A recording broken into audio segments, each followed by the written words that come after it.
The Central High School Marching Tigers will play our national anthem under the direction of Mr. Keith Britton.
Sorry, 15 seconds now. Okay.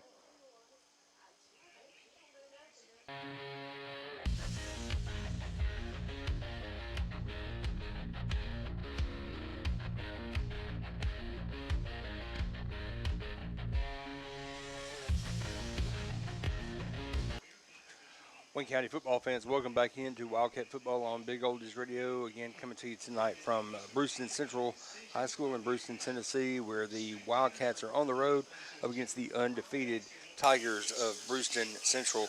Captains on the field for the teams right now for Central High School. Captains are going to be number 55, Saul Sala, number 71, Peyton Manis, number 5, Seth Thomas, and number 10, Braxton Howard. For your Wildcats tonight, captains are going to be number 79. That's Caden Mitchell. Number 18 is Kason Mosley. Number 13 is 23, Bryson Harris. And finally, number 73 is Colby Ray. Going to be captain tonight for the Cats. We're looking forward to a great game. We expect to see good action back and forth as we talked to and alluded before the game. Not expecting to see a lot on the way of defense on the other side. So it's going to come down to a shootout. But right now, we're ready to take you to the pregame with the coach. It's time for the pregame talk with Coach Willis, sponsored by Barnett Insurance at 102 Public Square West in Waynesboro. Call Vic Barnett or Tony Bowling, 931-722-3031. And we're going to throw it down to Barry Miller, who's standing on the sideline with Coach Willis. Here we are, pregame, Coach Willis. Coach, nothing matters until tonight, right? First region game. What do you think? Well, I mean, we're good to go. Our kids seem fired up, and that's what we've been harping all week. You know, it's the first region game. We're 0-0 in the region. You know, this is what gets us to where we want to be. I mean, these other games we've been playing matter to us, but when it comes down to getting a playoff seed, tonight's what starts it. And you've played a long time. You've coached a long time. Coach, you know how it is up here.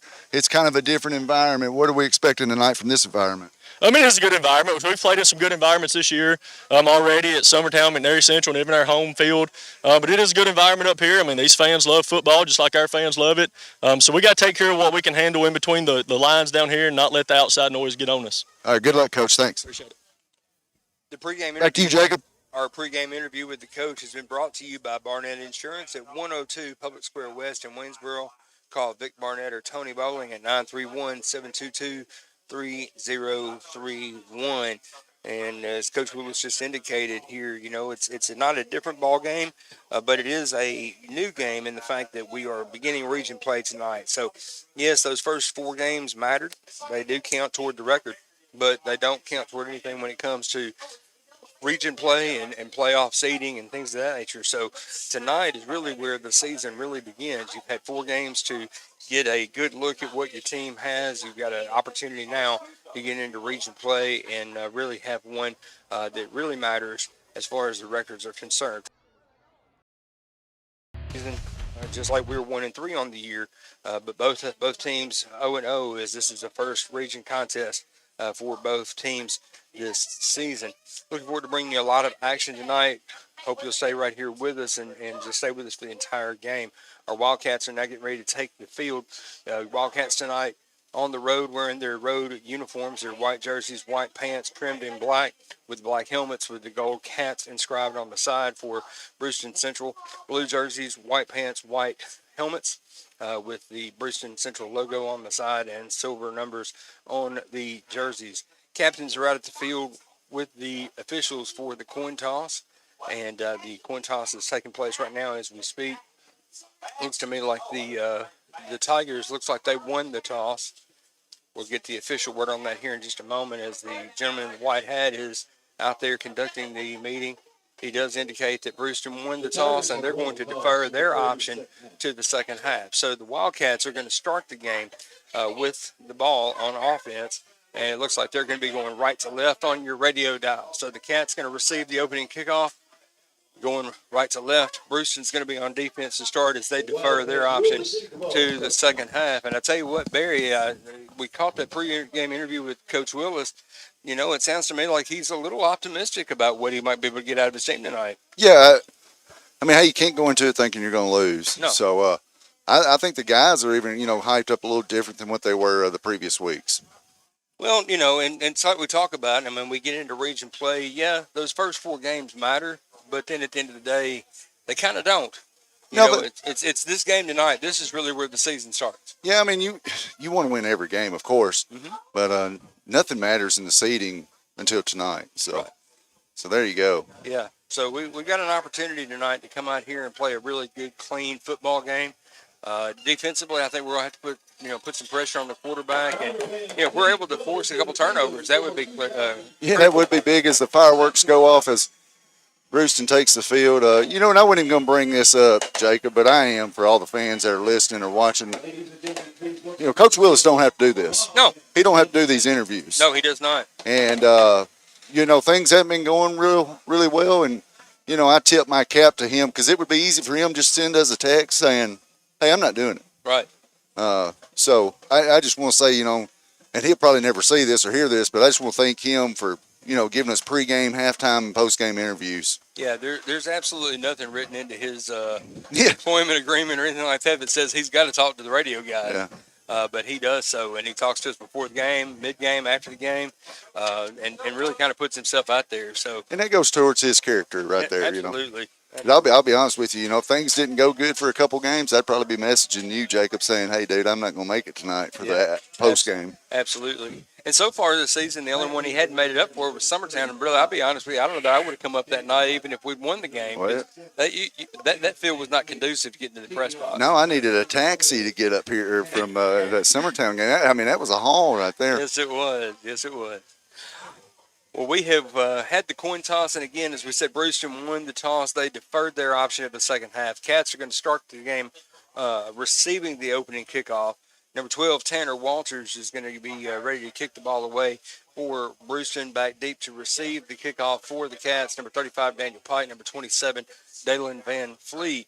And we're waiting on the officials now. The umpire has got the ball there at the 40-yard line. He's conferring with his other guys in the striped jerseys, and we're just waiting on them to get the signal that we're ready to play a little football. I think they're a little concerned right now maybe about one of the players in his uniform, whether or not he's got his pads appropriately set. But he finally gives the ball to the kicker, and now the kicker, again, number 12, Tanner Walters, is going to be kicking the ball away for the Tigers as we get ready to kick off this game here tonight. Yeah, Anthony Odell listening in. He just messaged me. Shout out to him. Great game the middle school played last night. We'll talk about that a little bit here later. We sure will, absolutely. And here we go. He's running up to the ball, and the kick is away. It's going to come down in the end zone, and that's going to be a touchback. So it's going to give the ball to the Cats, 1st and 10, to start off this game. And, Barry, I think right now it's pretty obvious. We've got to get something going offensively. We cannot afford to come away 3 and out on this first possession. No, you need to set the tone, especially on the road. It's a great football environment. You got to kind of just establish, hey, this is what we're going to do, and you're not going to stop it, and and that's like any sport. You got to set the tone early and often. Absolutely. So the Cats come out of the huddle, 1st and 10 at their own 20-yard line. Case Butler lined up in the shotgun. He's got Avery Vaughn to his left. Snap over his head, rolling back toward the end zone. Case has got to get on it. And I'm not sure he's going to be able to do it. I don't think he did. Bruceton recovered the ball. That's going to be a touchdown for Bruceton on the very first play of the game, on a bad snap that just rolled into the end zone, and one of their defenders back there to get on the ball and recover it. Yeah, bad snap, and I think by the time Case got to it, it was in the end zone. He was trying to pick it up to get it out of the end zone, but a lot of times, it's better to lose 2 points or give up 2 points than 6, possibly 7 or 8 here. Yeah, and I mean in the moment, though. I mean, he's doing what he feels like he needs to do. If you just fall on it, it's going to be a safety. Yep. Not even thinking about the fact that, trying to pick it up and doing something heroic could get you in a little bit more trouble. And unfortunately, that's what he did. We'll call that one a fluke play to start the game off. Well, if you were wanting to set the tone, that's about as far opposite as it could be. So, yeah, we'll chalk that up to a fluke. Yeah, but definitely here we are 9 seconds into the game, and kicker Walters on the field to try to attempt the extra point after the early touchdown. Snap away, kick is up, and it appears to be good. Drills it right down. No good, they say. It was wide left. So the extra point, no good. So now with 11:51 to go here in the first quarter, Bruceton's up 6-0 over the Cats. What do you do if you're the offensive coordinator for the Cats right now? You pull your team together. You just gave up a score on a bad snap. How do you settle them down at this point, Barry? Well, your kids got to be mentally strong, and you just got to look at them and say, all right, we knew they were going to score. They just scored in a different way than we thought, but we knew they were going to score. We got to go out here and score. Calm down, quit pressing. Because a lot of times, when you're not playing good, guys are trying to do a little extra, and just be you. Yeah, absolutely. Reset. Just like on the golf course, we say it's one shot at a time. Out here, it's one play at a time, and you can't go back and redo that play. The only thing you can do now is go out and try to reset and hope that you can get a better result on this next possession than you did on the very first play. So Walters set up at the 40-yard line, ready to kick the ball away. Again, Pike and Van Fleet back deep to receive the kick for the Cats. Pike backs up. We'll see how we respond here. Pike backs up to about the 30-yard line, gets set, This is a little bit more conventional, what we're used to seeing out of kickers. The last couple of weeks, we've seen guys take maybe 3 steps and kick the ball away. This guy right here has got a little bit more of a conventional kicking style. Puts a foot into the ball. Now the ball is going to come up squib short. And it's going to be fielded by Van Fleet at about the 20-yard line. Van Fleet's got a room in front of him, and he's going to get brought down right around the 40-yard line, maybe just shy of the 40. Good return there for the Cats, and that's going to bring up 3rd and 10. Yeah, and if you were wanting a little bit of momentum change from after that first play, you just got it there from Van Fleet, a high explosive athlete. Gave you great field position to start this drive. They're going to spot it right at the 40-yard line, so 20 yards better than we had on the last possession. And the Cats come out in the shotgun formation. Got 1 receiver stacked out to the right, 2 to the left. Van Fleet wide to the left. Vaughn in the backfield. Vaughn's going to take the opening handoff. He's going to cut it right up the middle. He makes a couple of cuts and gets around a couple of guys, and that's about a 17-yard gain there on first down, Barry. Was a nice run right there. Good pickup. Almost had a chance to break it there. Just guy for Bruceton kind of just hung on to him long enough to get a little help. Yeah. But nice play. Good job offensive line. Great run there by the sophomore. Good blocking up front by our offensive line. And there's that game tackling we were talking about before the game, because it took more than 2 blue jerseys to get Avery to the ground. 2 receivers split out to the left. Butler in the shotgun. He hands the ball. He fakes it this time to Vaughn, who is buried in the backfield, but that doesn't matter because Case Butler kept the ball, ran it right up the middle for about a 5-yard gain. Yeah, good read right there. Boy, Case does a good job of keeping it, keeping the option alive as long as he can. Good pickup there on first down. Just main thing is just go in the direction of your end zone, and let's not try to go the other way with penalties or mistakes. Absolutely. Get the ball inside the 40-yard line down to about the 38. They're going to need credit for 4 yards there. 2 receivers out to the right. Vaughn again in the backfield. They're going to take the handoff this time. He goes up the middle, reverses his field, breaks a tackle or 2, and he's going to get down very close to the line to gain, and I believe they're going to give it to him, Barry. Yeah, I think he's going to get to first there. He got hemmed up on that right side. It looked like it was going to be a tackle for a loss, but it wasn't going to be denied. Changed the field, and there again, it took more than one guy to bring him down. Big run. One thing for sure we can say about Avery Vaughn, he's a shifty runner. Sure is. He's slippery, and he doesn't go down with that first hit very often. Slippery, and if he gets a step on you, he's gone. I mean, he's fast. Yeah, we've seen some explosiveness from him so far this season. So 1st and 10 for the Cats. Ball at the 32-yard line. This is our quarterback run all the way as Vaughn blocked for him out front, and Butler just ran right over a defender. As he marked down for about a close to an 8-yard gain there on first down. Boy, and that's what you'd like to see right there. No mercy right there. He got behind his pads, and a lot of times they'll tell the quarterback, "Hey, let's get down." But I think at this point, it's like, no, we're fixing to let them feel what we're bringing, and that's exactly what you saw there. Yeah, Case finished that run very, very well. Yeah. 2nd down and 3. They marked the ball down at about the 25-yard line. He needs the 22 for the first down. Vaughn to his right is going to take the handoff, and he's going to go over to the left-hand side. He's going to fall ahead very close to the line to gain, but he's going to get hit and driven back. Let's see where they mark him. Looks like they're going to give it to the 20. He's going to move the sticks, get a first down. Going to get the first down. Keep on moving those chains, gentlemen. That's it, man. We just keep running the ball effectively. It doesn't have to be explosive. 4 yards to carry will be enough to move the sticks and keep the chains moving. Boy, my phone's blowing up with people that, are listening to us, and Matthew Harris, one of those. Man, I'm glad you get to hear us too. Absolutely. So, great shout out there for Matthew. Receiver split wide to either side of the field. This time, Caden Castleman in the backfield with Butler. He takes the handoff, and he's going to plow ahead to go about the 16-yard line, about a 4-yard gain there for Caden. Yeah, 4 yards right there. Big chunks. These first down plays have been really good so far on this drive, and that's what you got to have, if you're going to want to, drive down there and score. First downs have to be good. We're just not built, for 3rd and long to convert, things like that. No. So 2nd down and 5, they're going to mark the ball right at the 15-yard line. 8:45 to go here in the first quarter. Wayne County trails 6-0 after the bad snap on the first play. Butler takes the snap, and he hands the ball this time to Vaughn over the left-hand side. Vaughn hits the hole. He's going to power ahead, and he's going to get down inside the 10-yard line. He's going to move the sticks again there. Yeah, referee over there on the side's already waving the guys to come down there and move the sticks. That's a big-time run, big-time play. Now what, you got 1st and goal from about, 7? 1st and goal at the 9-yard line. They're marking him at the 8.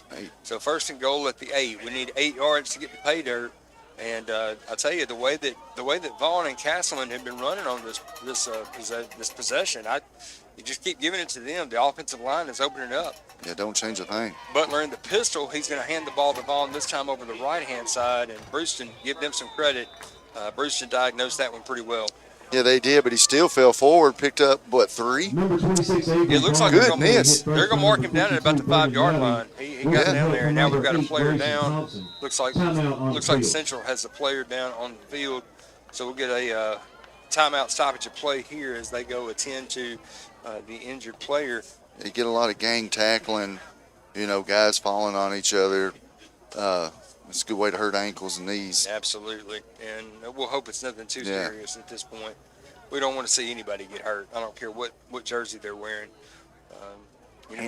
Injuries are part of the game, but you don't want to see it. Well, and it's Tennessee weather this week, so it's summer again. It is summer, and again, it's hot out there. So. Yeah, it was up around 90 degrees today, and even at the time when we kicked off, it was still close to the low 80s.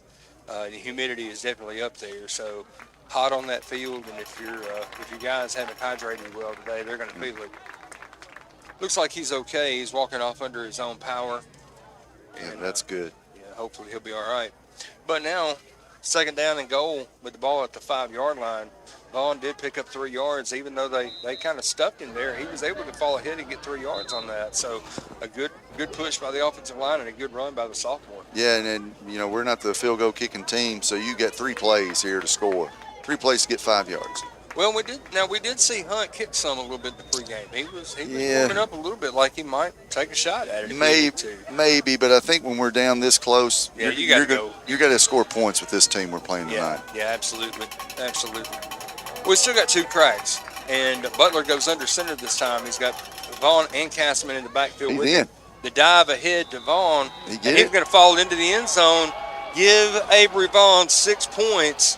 As with 7:43 to go here in the first quarter, Cats tied up 6-6, and that touchdown has been brought to you by People's Bank. Our name has said it all since 1890. Great job there by the Cats. What a response on that drive. Yeah, what a response, because that could have really been bad. Guys could have just given up right off the bat there, but, man, they came out there and absolutely wore them out. Well, that was a great job. Cats line up to go for 2. Butler in the shotgun. It's going to be that quarterback run all the way over the right-hand side, and I believe he's going to get in, and he does. Butler follows his key blocks right in front of him, and now the Cats, 7:43 to go, have a 8-6 lead. Well, I don't know what else to say about that drive. That was almost as perfect a drive as you could put together. Yeah, when you got every coach on the coaching staff running onto the field fired up, I mean, it's kind of a little bit of a different energy here. That was a huge drive.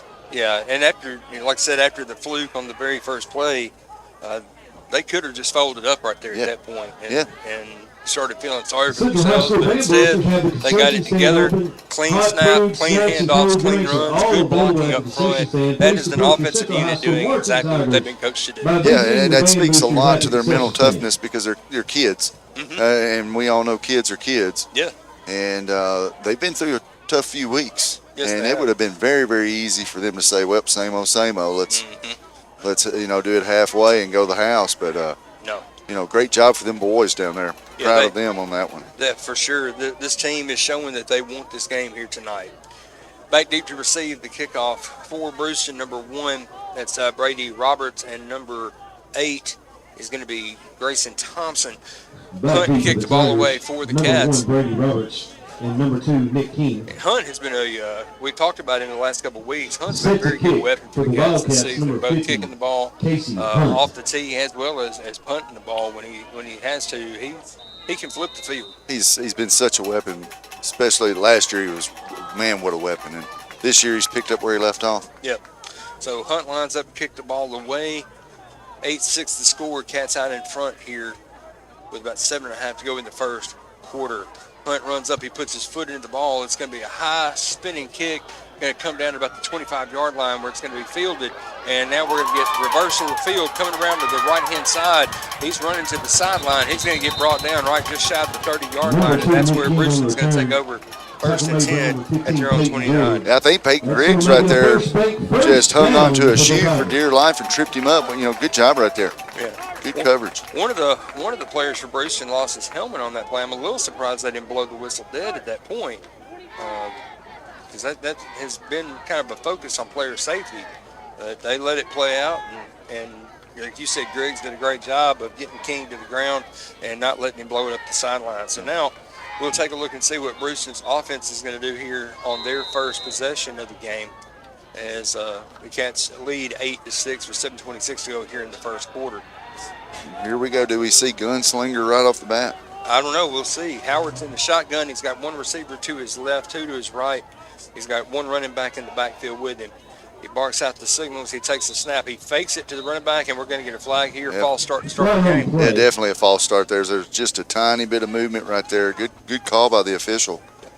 False start against the Tigers.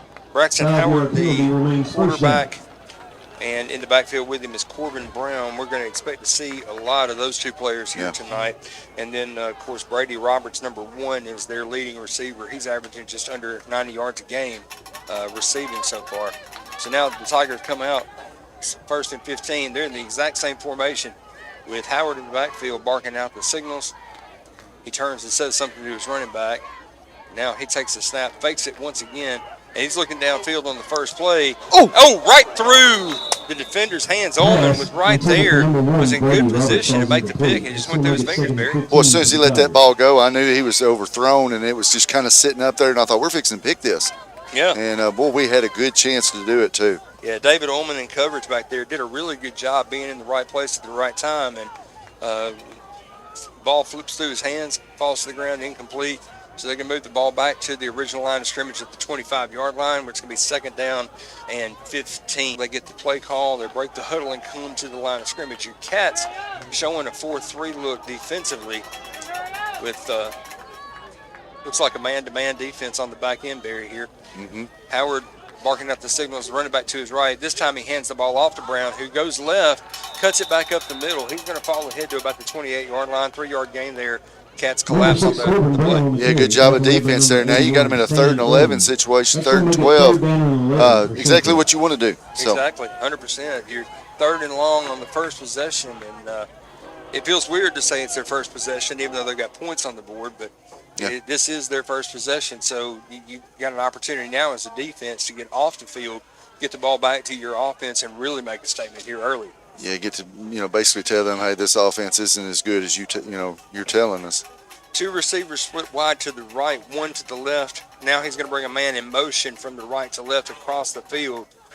He sees the Cats in man-to-man defense. He throws it to his running back out of the backfield, and good job there by the Cats. 2 white jerseys all over Brown. Is that Castleman? Castleman right there in the middle of it. David Ullman in there as well. And those 2 guys brought him to the ground. He picked up about 1.5 yards, but on 3rd and 11, he needed way more than that. Now we got a flag in the backfield. It's going to be holding against Bruceton. That's going to be the easiest decline penalty right there you're going to ever see. Is that Castleman or Harris that made that?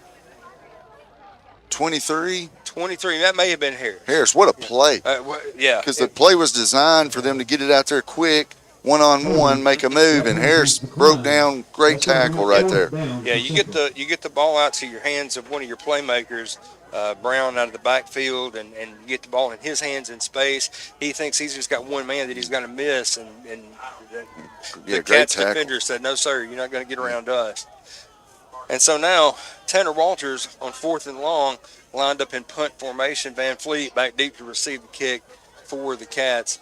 What a great job there by the Cats defense getting off the field. The snaps away, the kick is up. We got a high spiral, and Van Fleet better fair catch this thing. He falls off his fingers, and now we got a scrum there underneath. They've got 2 guys that fell on it at the same time. Bruceton saying they've got it. But now the officials, those are the ones that matter. He says that it belongs to the Cats. And a good job there by Harris. Harris is making the play. Harris back there. Van Fleet just let that one fall right off of his hands. Classic case. You got to secure the ball before you think about where you're going to run. Well, and it's one of those things that when that came off his foot, that was a high, nice punt. Fair catch that thing. Absolutely. Just fair catch it and regroup. Yeah, absolutely. But it's going to be Cat football, 1st and 10 at their own 35-yard line. Pike comes wide to the left-hand side. Van Fleet's put out wide to the right with another receiver in the slot. Vaughn to Butler's left in the shotgun. Butler now barking out the signals. He takes a snap. He fakes the ball to Vaughn. He's going to keep it himself. Powers ahead, and that's going to be about a 10-yard gain there, Barry, as he's brought down right at the marker. Yeah, it's going to be another first down there. Case, man, he's just a big dude, and when he gets to the second level past those linebackers, those corners, I mean, if he gets behind his pads, those corners aren't going to want to hit him all night. No, absolutely. And Case just, we talk about it over and over again. He does such a good job of riding that back. Yeah. And he'll hang on to it as long as possible before he gives it or pulls it. And he made the exact right read that time. 2 receivers split out wide to the left. Butler in the shotgun. He hands the ball to Vaughn, this time over the left-hand side. Vaughn cuts it back up the middle, and, man, another great run. He picks up about 8 yards there on that first down play. Yeah, and you're talking about a young kid, too, in Vaughn. You're going to have him for a while. Yeah, this is a sophomore. Yeah, sophomore, but runs more like a junior. Man, he's clicking on all cylinders tonight. He is. He's playing well so far here in this first quarter. We're inside of 5.5 to go here in the first quarter of action. The Cats in front by a score of 8-6. Butler brings his team to the line of scrimmage. He's got 2 receivers split out wide to the right, 1 to the left. Vaughn in the backfield next to him. He's going to fake the ball to Vaughn, and he's going to keep it himself again. He's going to power down close. He's very close to the marker, but I think he's going to be just a little short, Barry. He's going to be just a tiny bit short, but it's third down. You can get this 3rd and short here. Offensive line's been handling it really well. Just keep moving the chains. Doesn't matter if you get a yard or 20. No, absolutely. And this is one of those situations right here. You've got, Butler's a 6-foot-tall kid. You can put him put him under center, put the 2 backs behind him, and let him just fall forward. He'll get the first down. Yeah. But we'll take a look and see what the play call is going to be here. Butler breaks his huddle. He comes to the line of scrimmage. It looks like he is going to go under center, Barry, as he lines up. He's got Castleman and Vaughn behind him in a split-back formation. He hands the ball to Castleman. No, he's going to keep it himself over the right-hand side, and he's going to power ahead. He gets the ball out to about the 40-yard line. He's going to be brought down. He needed a half yard. He got 6. Yeah, and a simple thing would say just give it on the dive right there. But Butler reads it, gets another 6 yards. Yeah, hold on.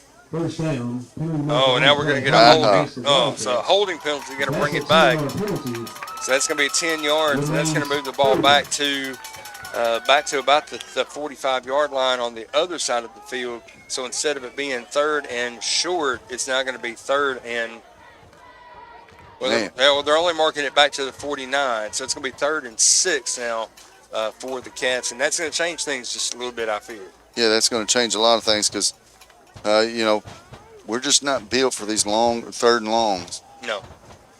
Cats break the huddle. They come to the line of scrimmage. We've got two backs in the backfield. Butler lines up in the shotgun directly between them. He's got receivers split wide either side of the field. He fakes. No, he doesn't fake it. He gives the ball to Van Fleet over the left-hand side. Man. And another flag comes in as Van Fleet is still on his feet. And he gets drug out of bounds at about the 25-yard line. And now we've got a flag at the end of the play as well, Barry, as Van Fleet was hit and dropped way out of bounds. I was wondering when that flag was going to come out. You got one at the 50. It's probably a holding, and then you're going to have a personal foul on this end. Yeah, one of our receivers was holding down here, which sprung Van Fleet, but then the late hit out of bounds. I believe we're going to get offsetting penalties here, and we'll just replay this down.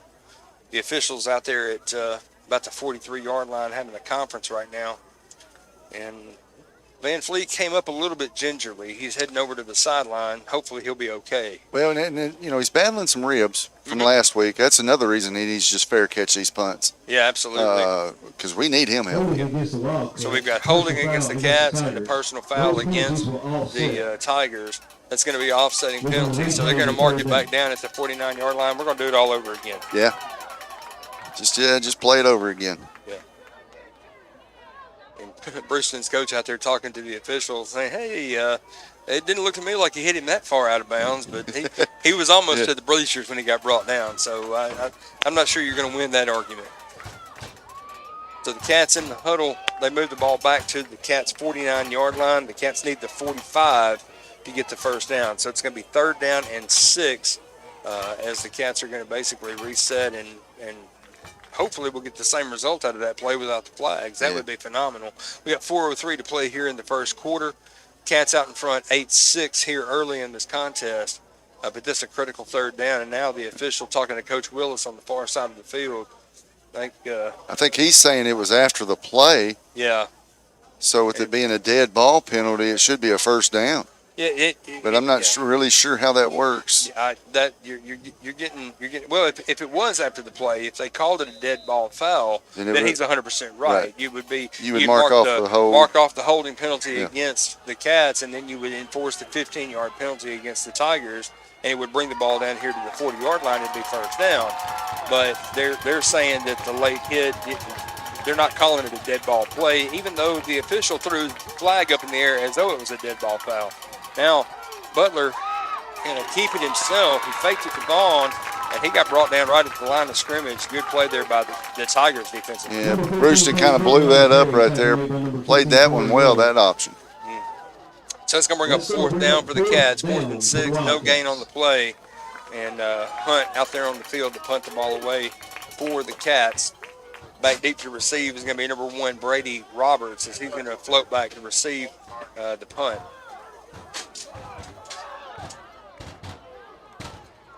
Hunt in punt formation. Oh, we got a fake as he snaps it to the up man, and he, oh my God, who was that that threw that? Was that Boggins? Yeah. Boggins there in the up position. Yeah. Took the snap, threw the ball right down the middle of the field, and he hooks up with Weston Todd, who was wide open down the middle of the field. Barry, I could have caught that one. Yeah, what is that? Freshman and sophomore right there, Boggins. That's a freshman and sophomore right there. What a play call, and I tell you what that goes to. It goes to your coaches studying film all week and see a little opening there in the punt game. Absolutely. What a call. Well, a very gutsy call, too. What a play. Calling a fake punt in your own territory. I mean, granted, all close to midfield, but you're in your own territory early in the ball game. And Cat's going to retain possession here after a big play, because that moves the ball all the way down to the 10-yard line. I mean, that was a huge hook up there as Todd got the ball all the way down to the 10. It's going to be 1st and goal. And the handoff this time goes to Vaughn over the right-hand side. He's going to get brought down after a short gain. He's going to get down to about the 6. That's all right. Give the momentum back. That's right. Because you gave them a little bit of momentum, and you just snatched it right back. Yeah. So, there again, we're this close. We're going to go 4 down. So you got 3 more downs to get about 6 yards to score. Indeed. Yeah. So 2nd down and goal at the 6-yard line. And Daniel Pike checking out for the Cats, checking in. Looks like Peyton Griggs coming into the game for the Cats. Van Fleet goes out wide to the right-hand side. Griggs goes out wide left. You got 2 tight ends on the right-hand side of the formation. Vaughn in the backfield. No fake at all. This is quarterback design run all the way. And the pile is moving. And I believe he's in, Barry. We're waiting for the official signal as the officials are coming in. He's going to be close. They're going to mark him down about a half-yard short as he got it down to about the half-yard line. So, man, what a great run there. Very physical. I really thought Case got in there, but they're going to say he's a little short, so it's going to be 3rd and goal. Yeah, it's just a big old pile up of bodies right there. It's kind of hard to see where he was, but, yeah, my heart tells me that was a touchdown. I kind of felt like it was too, but that's okay. We'll leave a little bit of time off the clock here, and because we're inside of 1:40 to go here in the first quarter. Cats up 8-6. Butler comes to the line of scrimmage. We're going to see him go under center on this play. He's got Vaughn to his right, Castleman to his left in the backfield. This quarterback sneak all the way. And we got a little push coming in behind from the sophomore backs, and Case Butler runs it in for a 1-yard touchdown run. And this offense, take away the one bad snap at the beginning of the game, this offense is dominating. They're doing a great job. Defense played well in the first series too. Now Bruceton's kind of in the shape we're in. You know, you gave up the fake punt, gave up that big play. Now we'll see how they respond. Yeah. Great job there by Case Butler. Give him 6. Job. And that Wildcat touchdown was brought to you by People's Bank. Our name has said it all since 1890. Now the Cats going to line up to go for 2, I believe. As, will be assessed on the kickoff. Oh, we had a penalty. We had a penalty on that. Was it a celebration penalty? Or I'm not sure. we were up here talking about the touchdown, Barry. I didn't even I didn't actually see the penalty flag come in or the call, so I apologize for that. I wouldn't even get. It's got to be on the defense because it's going to be assessed on the kickoff. Yeah. Because if it was on us, they'd want to move us back. Butler goes under center on the 2-point conversion attempt. He's got backs behind him. He's going to hand the ball to Vaughn on the dive, and Vaughn is going to take it straight into the end zone. The 2-point conversion attempt is good. So with 1:17 to go here in the first quarter of action, your Cats are out in front now by a score of 16-6. 16-6, and when you got linemen blocking guys all the way in the back of the end zone, they're wanting it. So. Yeah, we saw that there. One of our offensive linemen just about blocked the guy right into the goalpost. Yeah. And in warm-ups here, Case Butler was running across the field back and forth, getting guys going. So. Yeah. Man, he looks like he's on another planet tonight. Well, Barry, you and I have talked about that off the air a little bit. One of the things that we feel like the team has been missing has been that on-field leader. Yeah. And Case, maybe tonight is going to be the night that he's going to step up and take that role for the team. Somebody needs to, and who better? No, who better than your quarterback? Your junior quarterback out there, just lead this team and be the spark that the team needs to get this thing going. Well, you got to have that one guy when the world's falling apart, looks at everybody and says it's okay. Yeah. Let's go make a play.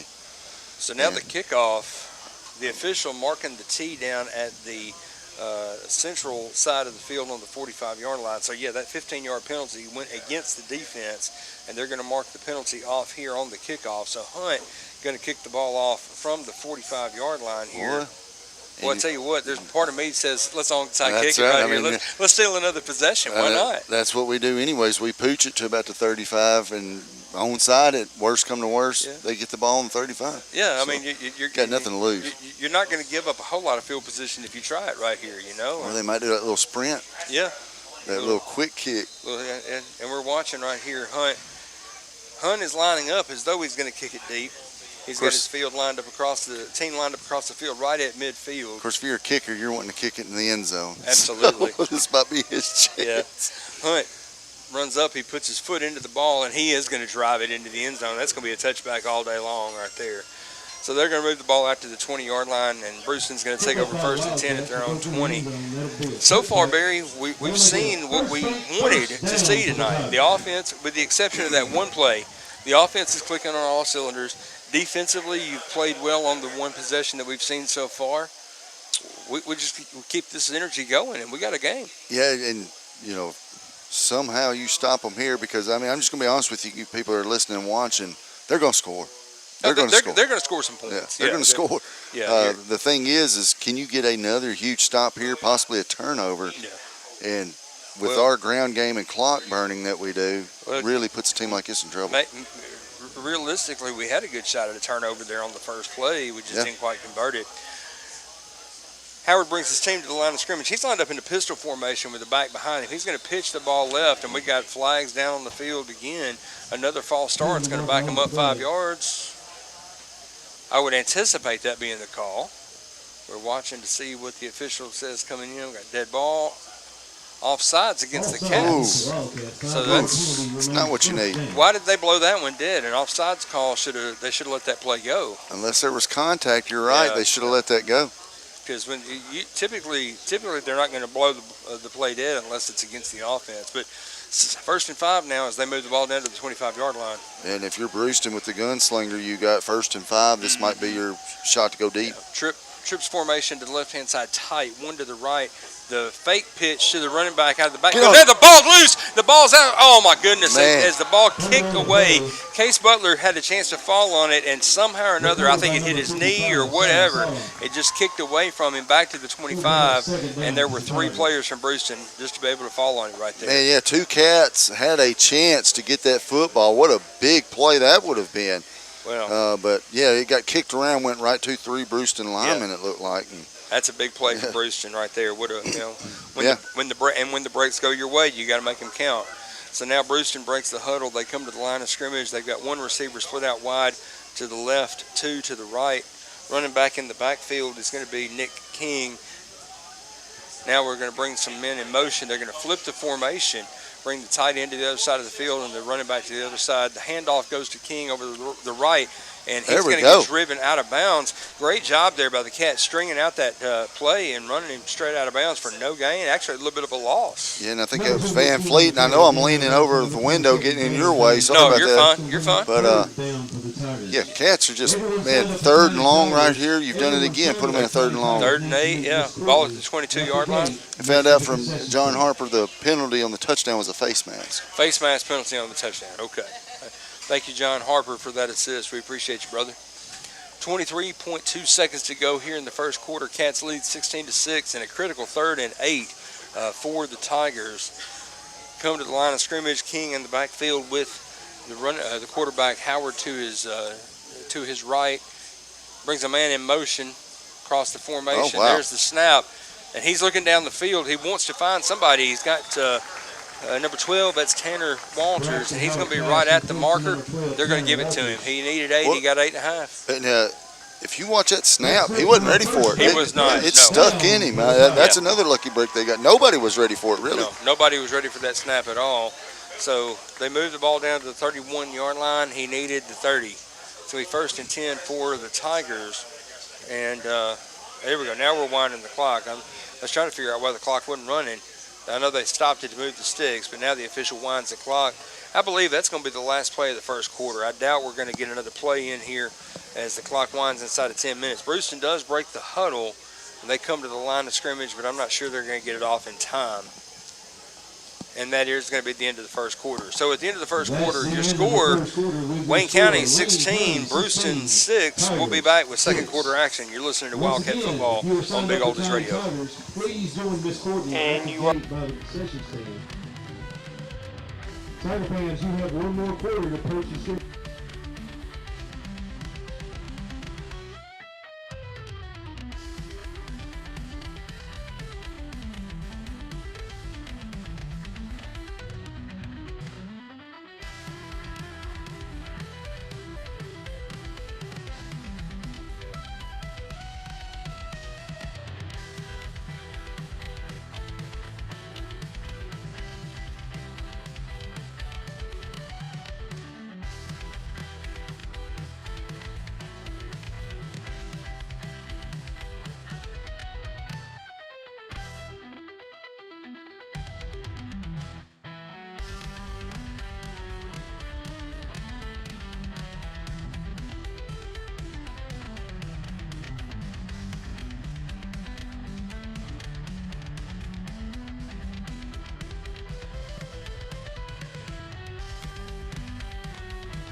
The huddle, they come to the line of scrimmage.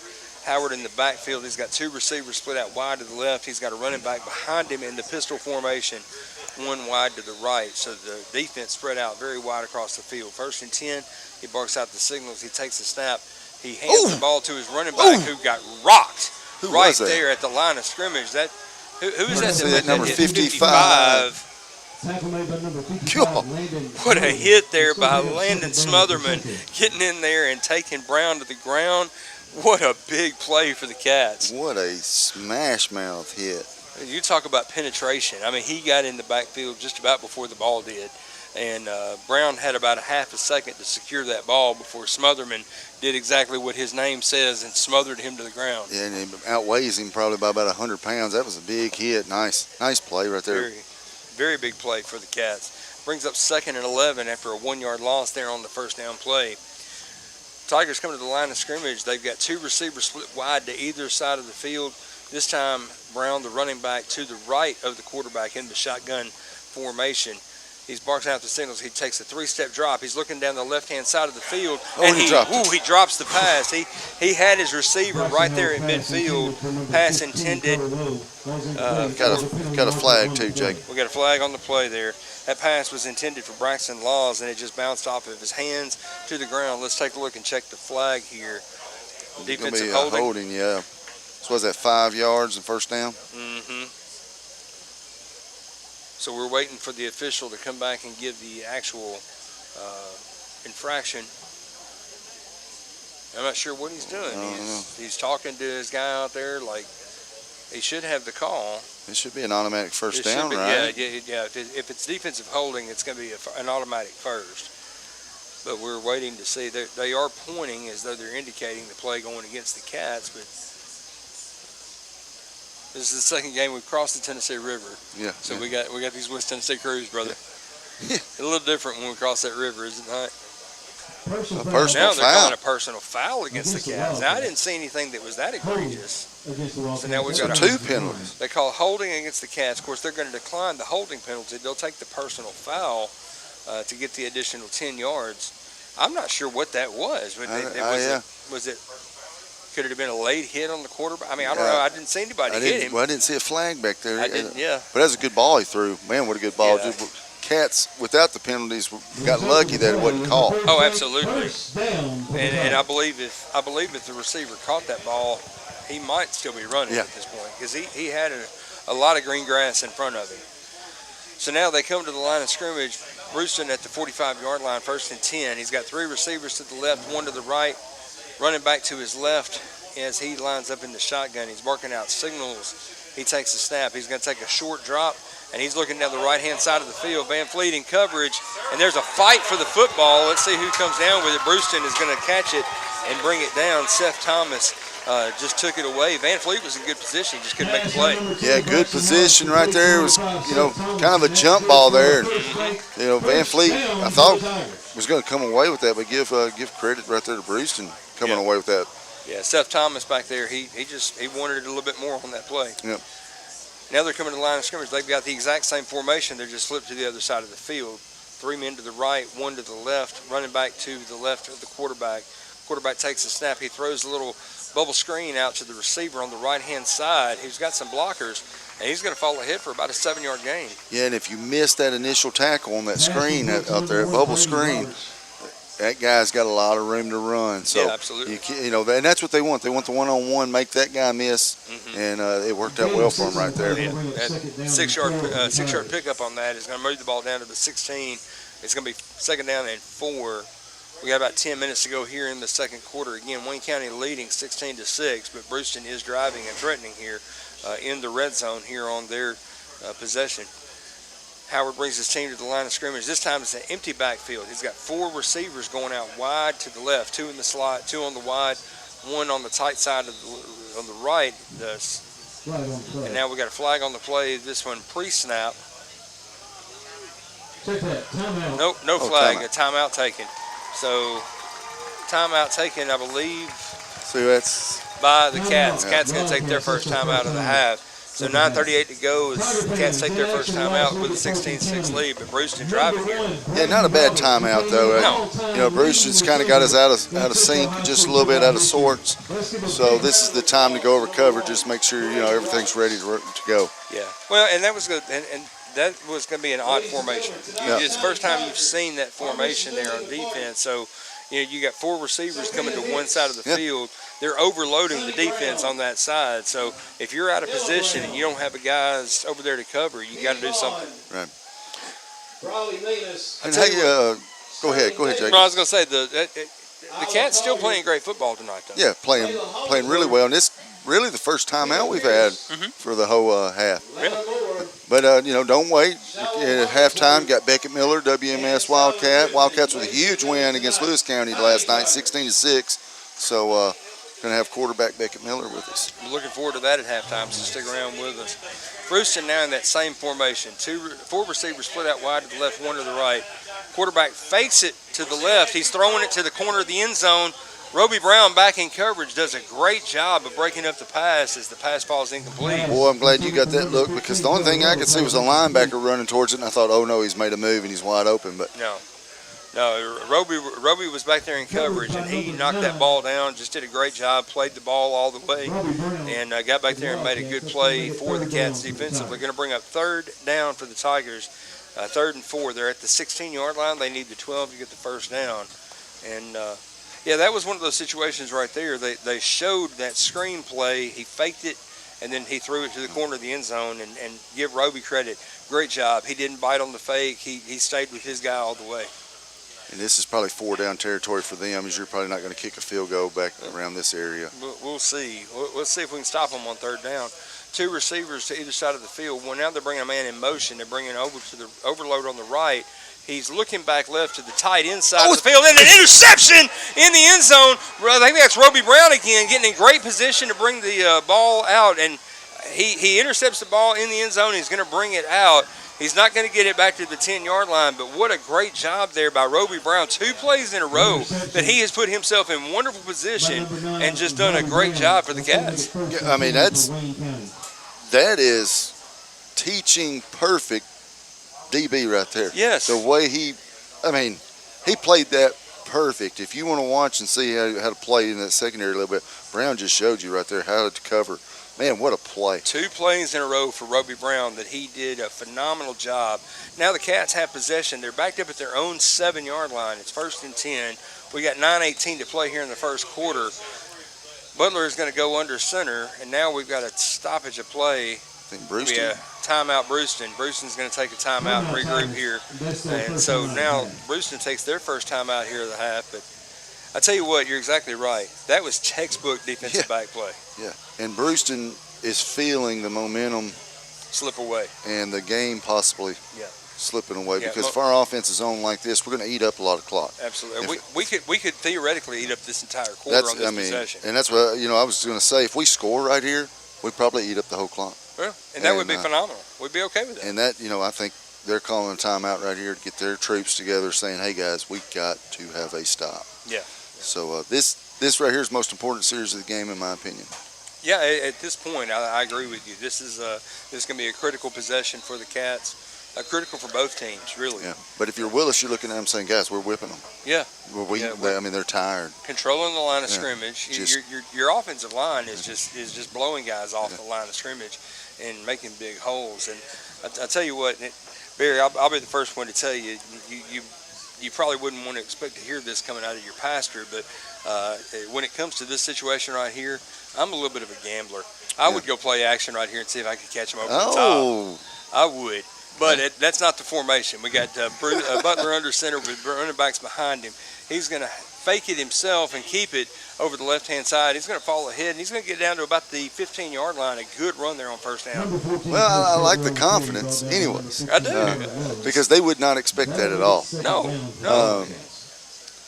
I didn't go to the Butch Jones School of Football. I'm going to play a little bit, But well, shoot, my thing would be kind of like look at my lineman and say, let's do it. Let's whip her butt right here on this drive. 2nd and 3 for the Cats as they move the ball down to the 15-yard line. Need the 18 for the first down. Butler going to go back under center again. He's got 2 tight ends with 2 backs behind him. That's Vaughn and Castleman in the backfield. This time, I believe he hands the ball to Castleman, who falls ahead. He's going to be very close to the first down. They're going to say he got it. Hey, move those chains, my man. We got plenty of time. We have no need to be in a hurry. No, not one bit. Man, let's get it under a minute when we're down there about the 3-yard line and score. I love it. That would be, it's not going to be great for people listening because it's not going to be a very entertaining type of call for us. But this running game right here, we just keep it going. We keep our offensive line, who right now, I'm going to tell you right now, offensively, the offensive line has got the game ball, in my opinion. Yeah. 2 receivers split wide to the right. Butler in the shotgun. He hands the ball to Vaughn, and Vaughn's going to follow his line over the right-hand side, but he's going to get buried. No gain. Yeah, good job right there, Bruce. And 44 there on the tackle. That's Johnny Tilley making the tackle. Yeah, Tilley. Yeah, he didn't give Vaughn a chance to get anything going there. No. Luckily, got just a yard loss. Tilley right there on that middle linebacker play just came. I mean, he had to slice into the backfield really untouched and brought him down for a 1-yard loss there. So 2nd down and 11 as they move the ball back to the 17-yard line. Van Fleet going to come out wide right. Butler in the shotgun. He's got Vaughn to his left. One receiver split out to the left. He keeps it. He fakes it to Vaughn. Butler's got an opening. Butler's going. He's running. He's got one man to beat, and they bring him down from behind as he gets the ball down to the 47-yard line. Big play on a 30-yard run. Big play from the guy that's been big play tonight, especially with all the reads. Doesn't have the breakaway speed possibly like Vaughn does, but, man, we'll take that. Well, you got that right. all day long, man.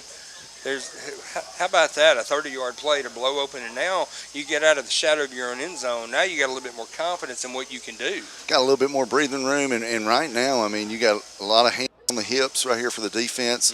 And that's just, if you're an offensive lineman, that makes you just lick your chops, you know, when you see a defense tired.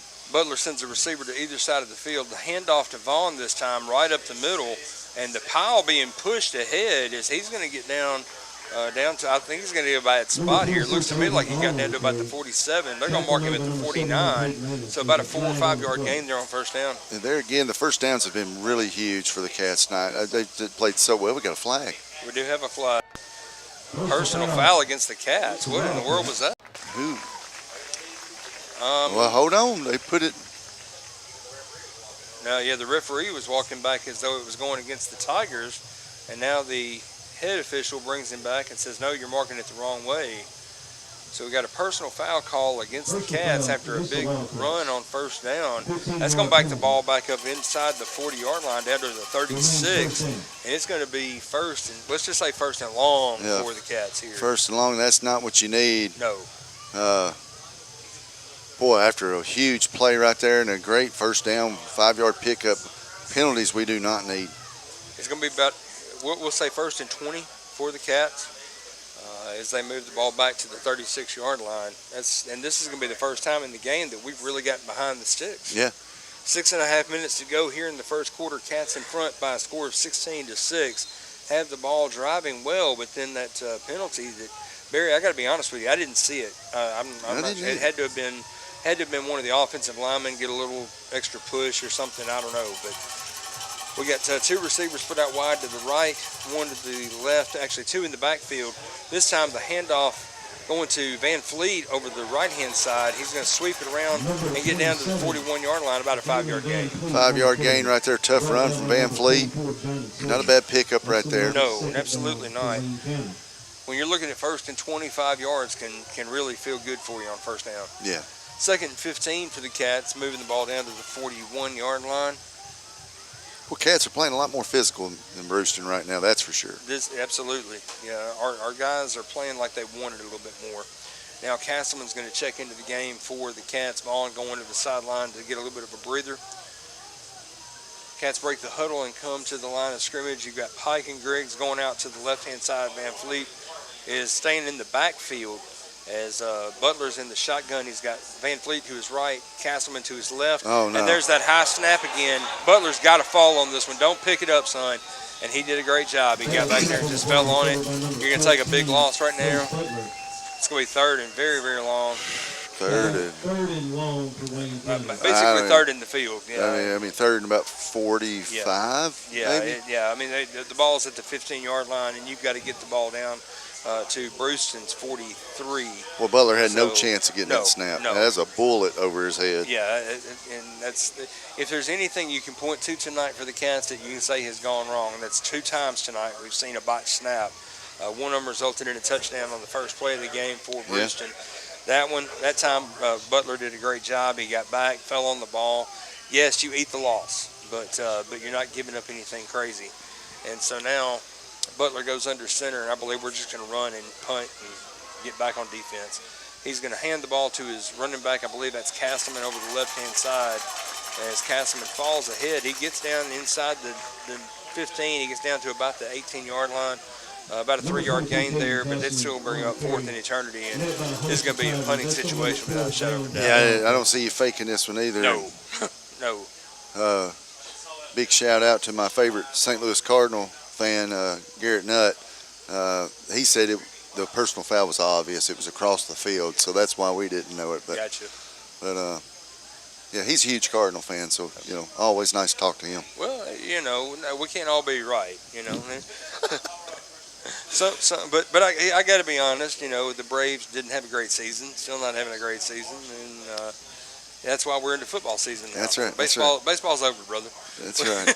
We can talk about football, and we got some fun football coming up this weekend. If you're a college football fan, Tennessee playing against UAB, hoping to get a bounce back after that Georgia loss last week. Yeah, it's a tough game. Mm-hmm. Yeah, a lot of football to be played tomorrow. Absolutely.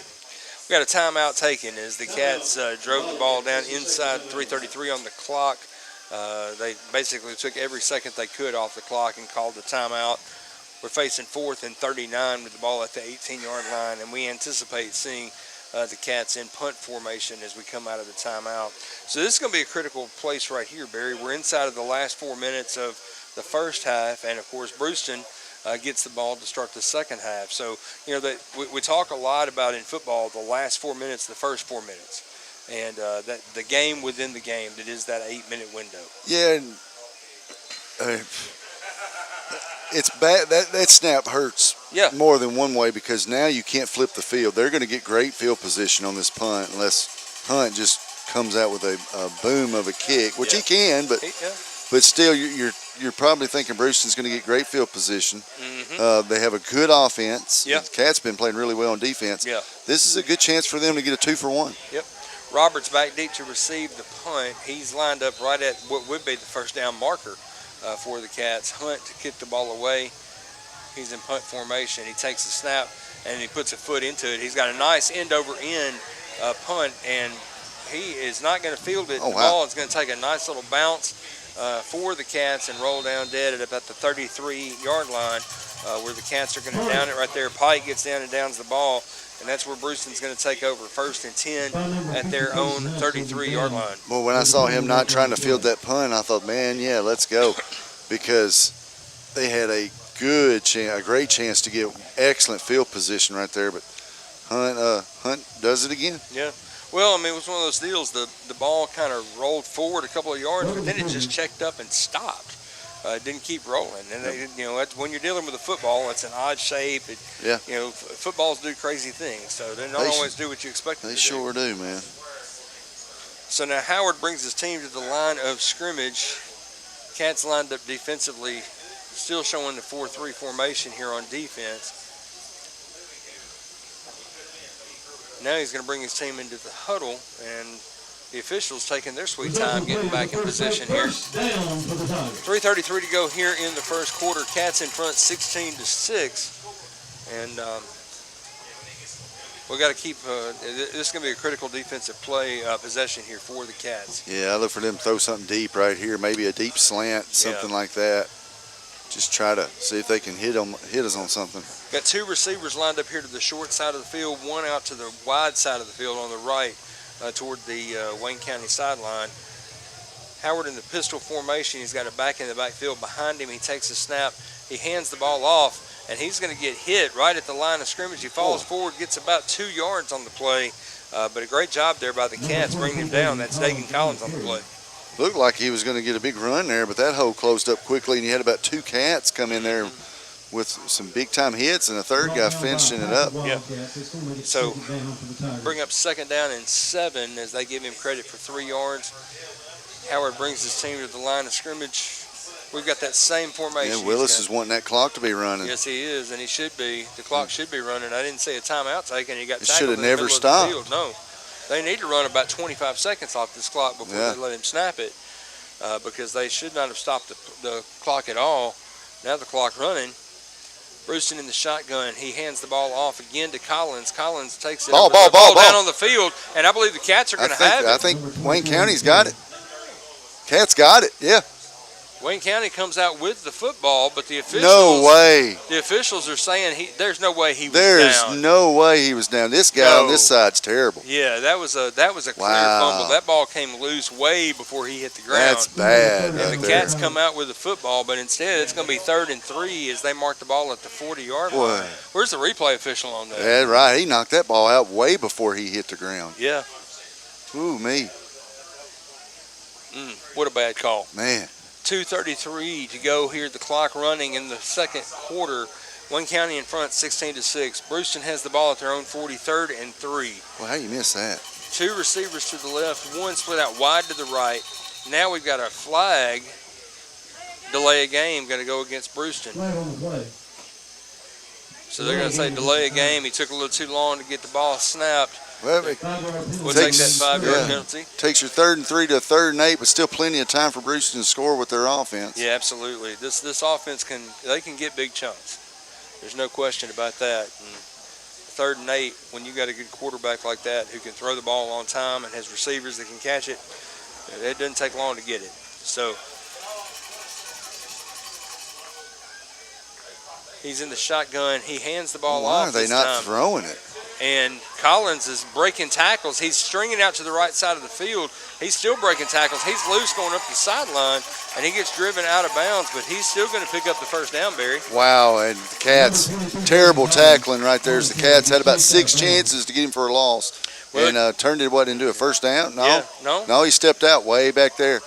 They're marking him out at the. It looked to me like he got the first down, and the way that the back judge came in waving his arms, it looked to me like they were going to give him the first down spot, but he goes out of bounds at the 40. Oh, they're going to go for it. Well, they might try to make us jump right here and then take a timeout. Ball at the 39-yard line. It's 4th and 4. Yeah, don't jump. You cannot jump here if you're the Cats. Receiver split wide to either side of the field. Collins in the backfield next to Howard. Don't jump. And Howard giving signals. He snaps the football. We got pressure up the field, and the ball juggled and caught at the 35-yard line. What a catch there by Carter Lowe as he gets the ball up the field. And what a window he put that in. That was a tight window for sure, and he hit that window just perfect. I mean, you had 2 guys there that he put that between, 2 defenders he put that ball between. Yeah. It's a nice pass. Yes, and an even better catch by Carter Lowe, who was just running right down the middle of the field. Butler went up. He was going to try to knock it down and do something with it, but instead the ball gets right through the window, and a big play moves the ball down to the 35. It's 1st and 10 for Bruceton. We're inside of 2 minutes to go. Bruceton still has 2 timeouts remaining. Cats have 1. 1 receiver split out wide to the right, 2 to the left, 2 to the right in a stack formation. This time the handoff to Brown. And Brown breaking tackles. He's going to get hit and dropped at about the 31-yard line. 4-yard gain there on first down. So 1:30 to go here in the first quarter. They move the ball down to the 31-yard line. It's going to be 2nd down and about 6 yards to go for the Tigers. Yeah, of course, Bruceton, that offense, they're not in any hurry at all. No, they're going to try to run the clock down, and they're doing just that. It's going to be inside of a minute 10 at the next snap of the football. Howard lines up in the pistol formation. He's got Brown behind him in the backfield. He pitches the ball back to him, sweeping over the left-hand side, and a good job defensively there by the Cats, gang tackling, bringing him down for essentially no gain. Yeah, another great play by Harris there as he was getting blocked and still grabbing the guy. Guys got to be getting up and moving quick because Bruce is trying to go fast now. Yeah, they are. Bruce is speeding up now that we're inside of a minute. No gain there on that play. Ullman comes off the field as Griggs comes on the field defensively for the Cats. 3 receivers split out wide to the right, 1 tight to the left, running back in the backfield. The quarterback drops back. He's throwing down the middle of the field. He's got a guy, and he hooks up with him right there at the 10-yard line. That's going to move the sticks, and it's also going to stop the clock while they reset the sticks. And Bruceton calling timeout. Yeah, Bruceton going to call a timeout. So they're going to mark the ball down at the. Looks like they're going to mark it down right at the 10-yard line, and it's going to be 1st and goal for Bruceton as they mark the ball at the 10-yard line. 26 seconds to go here, Barry. And if you're the Cats, I mean, you hate to say it. We talked about it. Bruceton's going to score points, but you don't need them to score right here. No, you don't. But, man, they do such a great job of throwing across the middle of the field. Kind of struggling throwing it to the corners. Yes. But, man, those slants, they do a great job of running routes, getting some separation. He does a great job of hitting them there. Yeah, Cats either need to get some pressure here or, the run game hadn't been working for Bruceton, so I wouldn't be surprised if they come out here and just try to throw it for the touchdown right here. Well, they still got one timeout remaining, so they can run the ball if they want to because they can stop the clock again with the timeout. But as well as this playing, as well as they throw the ball, as well as their receivers do running the routes, like you said, you would expect they're going to try to throw something maybe in the middle of the field. Of course, now if you're the Cats, the back line becomes your friend because you get a shorter field to deal with. So, less space to have to cover. That's your extra defender right there. Absolutely. Howard lines up. He comes out of the timeout. They've got three receivers tight to the right side of the formation, one split out wide to the left. Oh, that's movement. He takes the snap. We had movement there, but no flag. And he throws the little underneath one on the left-hand side as he gets the ball to Brady Roberts. We got a flag. In the end zone. It looks like a holding flag. But we do have a flag right at the 10-yard line, and that's going to be a hold on the wide receiver out there. A hold or too many men in motion. But that should be a stop. Well, yeah, we definitely saw early motion, and I'm surprised we didn't get a stoppage of play right there on that one. But it's a holding call. You got an offensive lineman raising his arms like. Yeah. So holding penalty. That's going to instead of a touchdown there, that's going to take that 6 points off the board. It's going to back Bruceton up about 10 yards. And it's going to now be first and goal from the 20-yard line. And that shows you why they want to get the ball out in space. Man, what's some moves right there. Son, I tell you what, that kid right there, Roberts, the runner, they took a play out of Summertown's playbook right there. They did what Summertown did that to us. They got everybody going to the right. They brought one guy underneath to the left, just pitched it to him. And if it weren't for the hold, we'd be talking about a tighter ball game right now. But now we've got an official timeout. The official blows the whistle. He's not sure what we're doing. We've got a conference with the head official and the umpire in the backfield. Now the line judge coming in as well. We can kind of take a break here for a minute. Beckett's breather. already up here in the booth with us. Yeah, he's ready. Beckett Miller will be with us at halftime here shortly. That's right, Beckett. Boy, I tell you what, the middle school Cats had a great game last night, 16-6, and this guy standing right behind me. It's a team game, but he accounted for every single point. Yeah, he played well last night, and we'll get into that. But, the guys have just done so good. That whole team, coaching staff all the way down, has played really well this year. Yeah, we're gonna look forward to get Ben Gallion up here one Friday night for an interview. It's not going to happen tonight. Three receivers split wide to the right. Howard takes the ball. He takes about a four-step drop. He's throwing the ball to the end zone. And he's going to overthrow the receiver. Are they not watching what I'm watching? I'm right there with you, Barry. That we got a guy right there, a guy in white jersey that's coming through clean to get a shot on the quarterback. And if he's not getting held there, he's going to get a sack. Well, the offensive line, you cannot tackle. No. You can't tackle a defender. And that guy, that was right in front of the head official. The umpire back there and the head official, neither one of those guys, I don't know. If you're not seeing that, you're missing it. I'm not sure what's going on. 14.7 seconds to go. Cats clinging to a 10-point lead. Second down and goal at the 19-yard line. Cats with a 10-point lead here. One timeout remaining for each team. Bruceton's got two receivers split out wide to the right, two to the left. This time he's going to send Brown to his right in the backfield. He's barking out the signals. He takes the snap. He throws the quick screen over to the left-hand side. The ball hits the ground. The umpire the receiver did pick up the ball, but after he hits the ground, it doesn't matter. Well, you don't know if that's a fumble or not. Yeah, absolutely not. No, it's dangerously close to a backwards pass. You go get that. Case Butler did not hear a whistle. He kept playing. Yeah, and that's what you're coached to do. So the misfire there on second down going to bring up 3rd and 19. 3rd and goal from the 19. Howard, same formation. He's got two receivers either side of the field. Running back to his right in the backfield. He's barking out signals. He's going to take the snap. He's throwing that exact same play. This time the connection, they hook up, and Butler did a great job. He grabbed him, held on to him. He got down to the 15, but then Butler wrapped him up, and he dropped him. More importantly, he kept him in bounds. Yeah, thank goodness Butler's got those long arms there. Man, what a... Well, I say they kept him in bounds, but Well. the clock has stopped.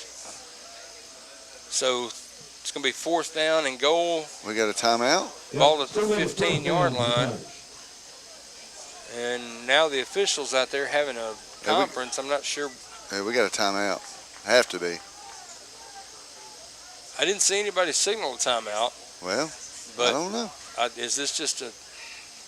No, field goal. We got these...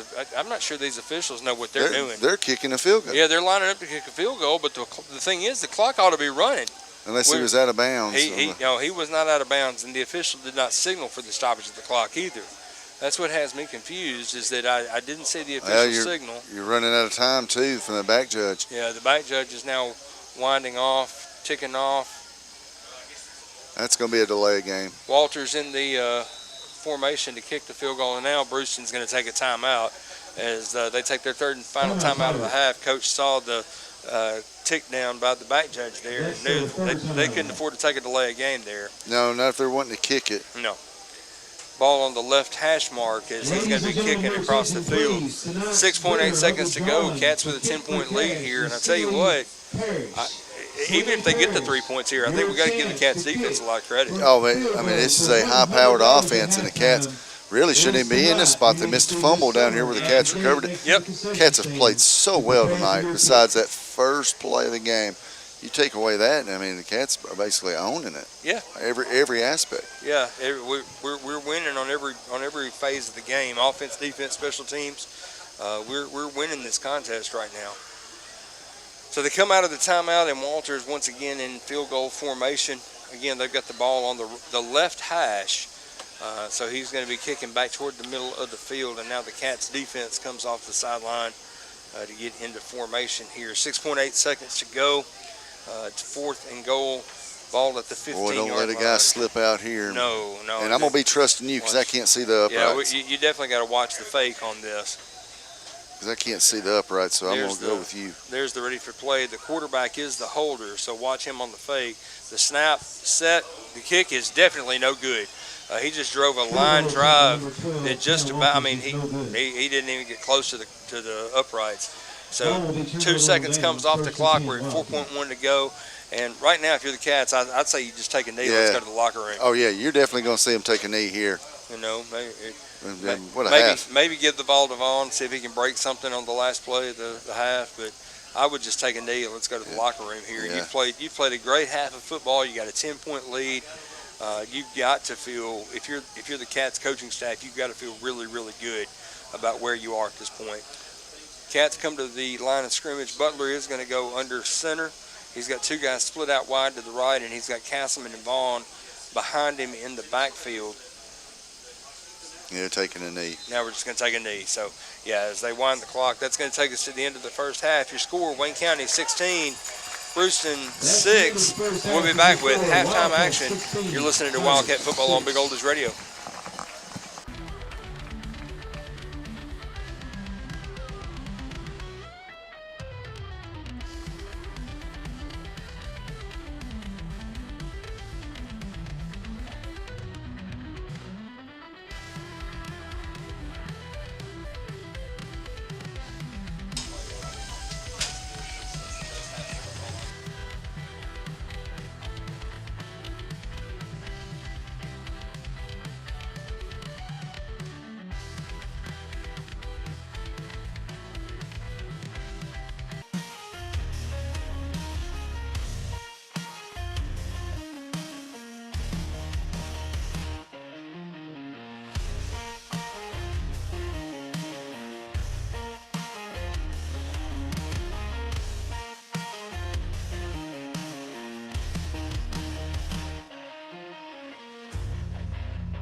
Wayne County football fans, welcome back to Wildcat Football on Big Oldies Radio. We're coming to you live tonight from Central High School in Brewston, Tennessee. At halftime, your Cats in front 16-6. Leading the way for the Cats in the first half was Case Butler. Butler carried the ball 8 times for 68 yards. He's followed behind by Avery Vaughn, who carried the ball 8 times for 56 yards. Both Vaughn and Butler accounting for a touchdown and a 2-point conversion for the 16 points in the first half. Bogus, of course, had one big pass hookup with Todd on the fake punt for a 41-yard gain. And so the Cats out in front 16-6 here at halftime. Barry, I tell you what, this is the most complete football we've seen the Cats play this season. Yeah, that was a great half from the Cats. You take away 2 plays, and a big shout out to Hunter Skelton for rushing these stats up to us. We appreciate that. Absolutely. So, yeah, you take away the bad snap on the first play. You take away the bad snap down here because we were driving, and then of course we've got the turnover here that we both feel like should have been Wildcat football. Right. And I mean, you take those 3 things away right there, and this is really a perfect scenario for the Cats. It is perfect scenario, but we beat them on every aspect. So you got to have a lot of confidence in there at halftime right now. Yeah. You got to feel good at halftime. If you're the coaches, if you're the players, you've got to love the way this first half went. But we got another 24 minutes of football to play. That's right. Always 2 halves to a game. So we got to keep the pedal down and keep it going. That's right.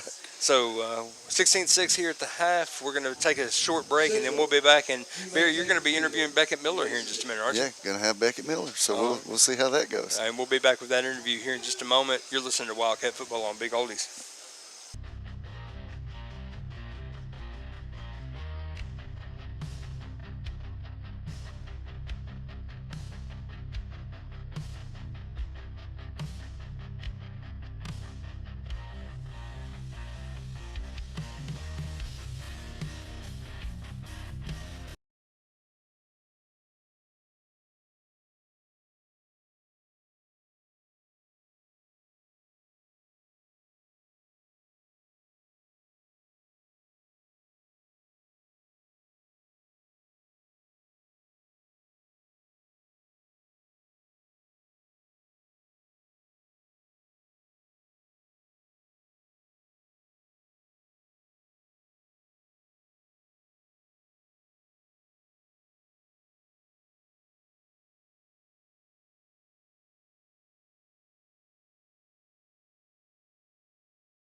Welcome back to Wildcat Football here on Big Odie.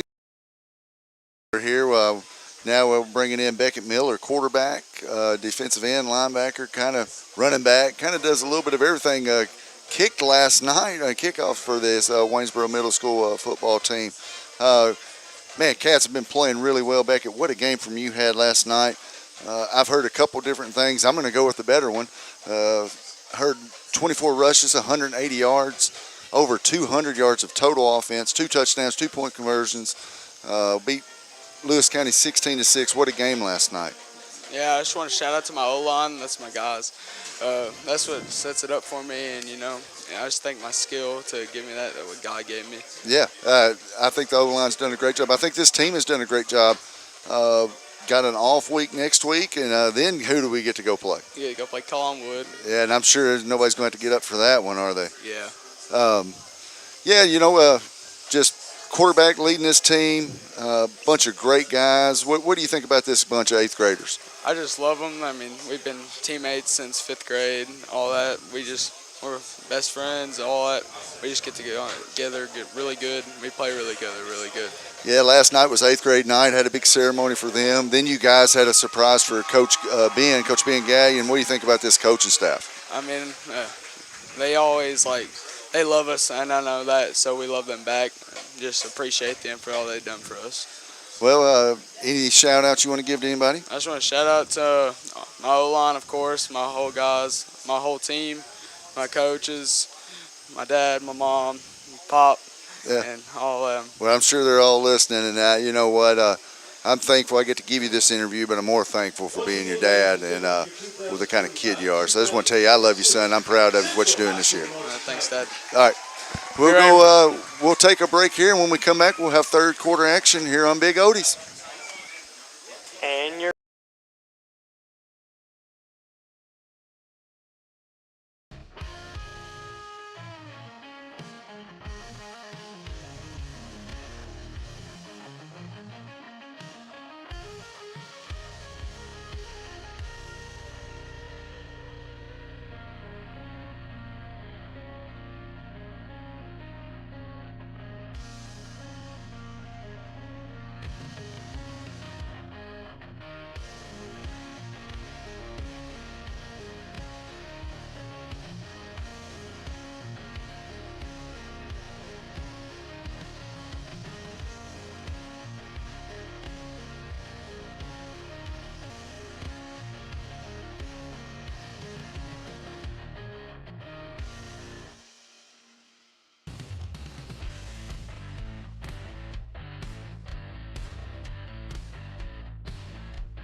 County fans, welcome back to Big Oldies Radio. We got about a minute to go here at halftime as your Wayne County Wildcats on the road in front of Bruceton Central by a score of 16-6. Coach's halftime interview is being brought to you by Cutting Edge Painting.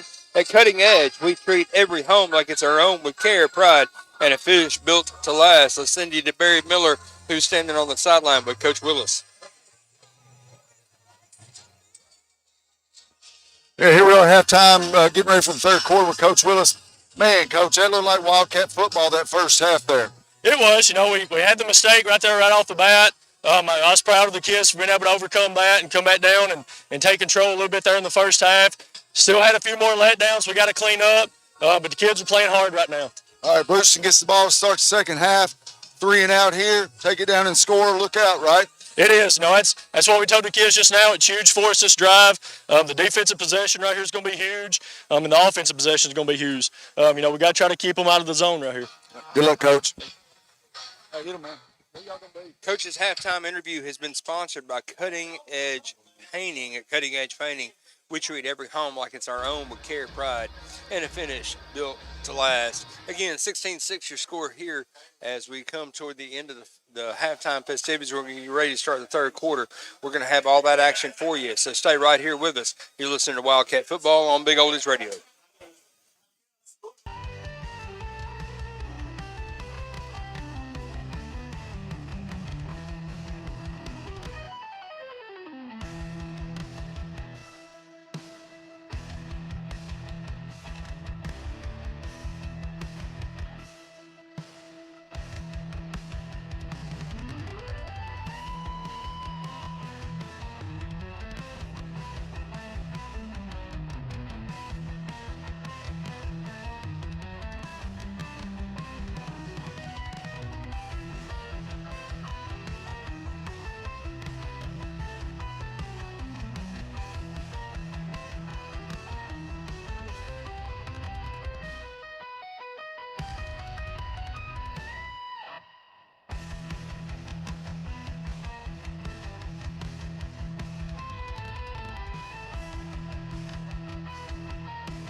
Wayne County football fans, welcome back to Big Oldies Radio. Wayne County starting the second half. Your score is 16-6. Wayne County out in front and back deep to receive the second half kickoff for Bruceton. Number 1, Brady Roberts. Number 2, Nick King. And Barry, I tell you what, The energy that Coach Willis had there in that halftime interview a little different than what we're used to hearing. Yeah, a little bit different, and boy, it felt good. Mm-hmm. I'm not even gonna lie to you, but there again, 2 halves. We got to do the same here, and like he said, get a stop right here and score and look out. Yeah, that first 4 minutes of the second half, the Cats did a good job at the end of the first half. Now we got to keep it going in the second half. Hunt kicked the ball away. He puts his foot into it. This time the ball kicked at the 40-yard line. It's fielded off one hop there by Roberts. Roberts reversing field back to the left-hand side. Now he cuts back up toward the middle, but he gets hit and drug and brought down by Daniel Pike as he's dropped right there at the 25-yard line, and that's where the Tigers are going to take over. Boy, and I was going to tell you, that's not the guy to kick it to. No. I would not kick it to that guy. No. We saw him. We saw his shiftiness and his speed. He got in the end zone, but a penalty wiped it off, and he's got some speed and some shiftiness. And he doesn't need a lot of room either to make a move. No. So 1st and 10 at the ball at the 25, 26-yard line, and it's 1st and 10 here for the Tigers. Howard in the shotgun with Brown to his right. He's got 2 receivers split out wide right, 1 to the left. He takes a snap, fakes to his back, and he throws it to Roberts right there in the slide. Play. And Howard face mask.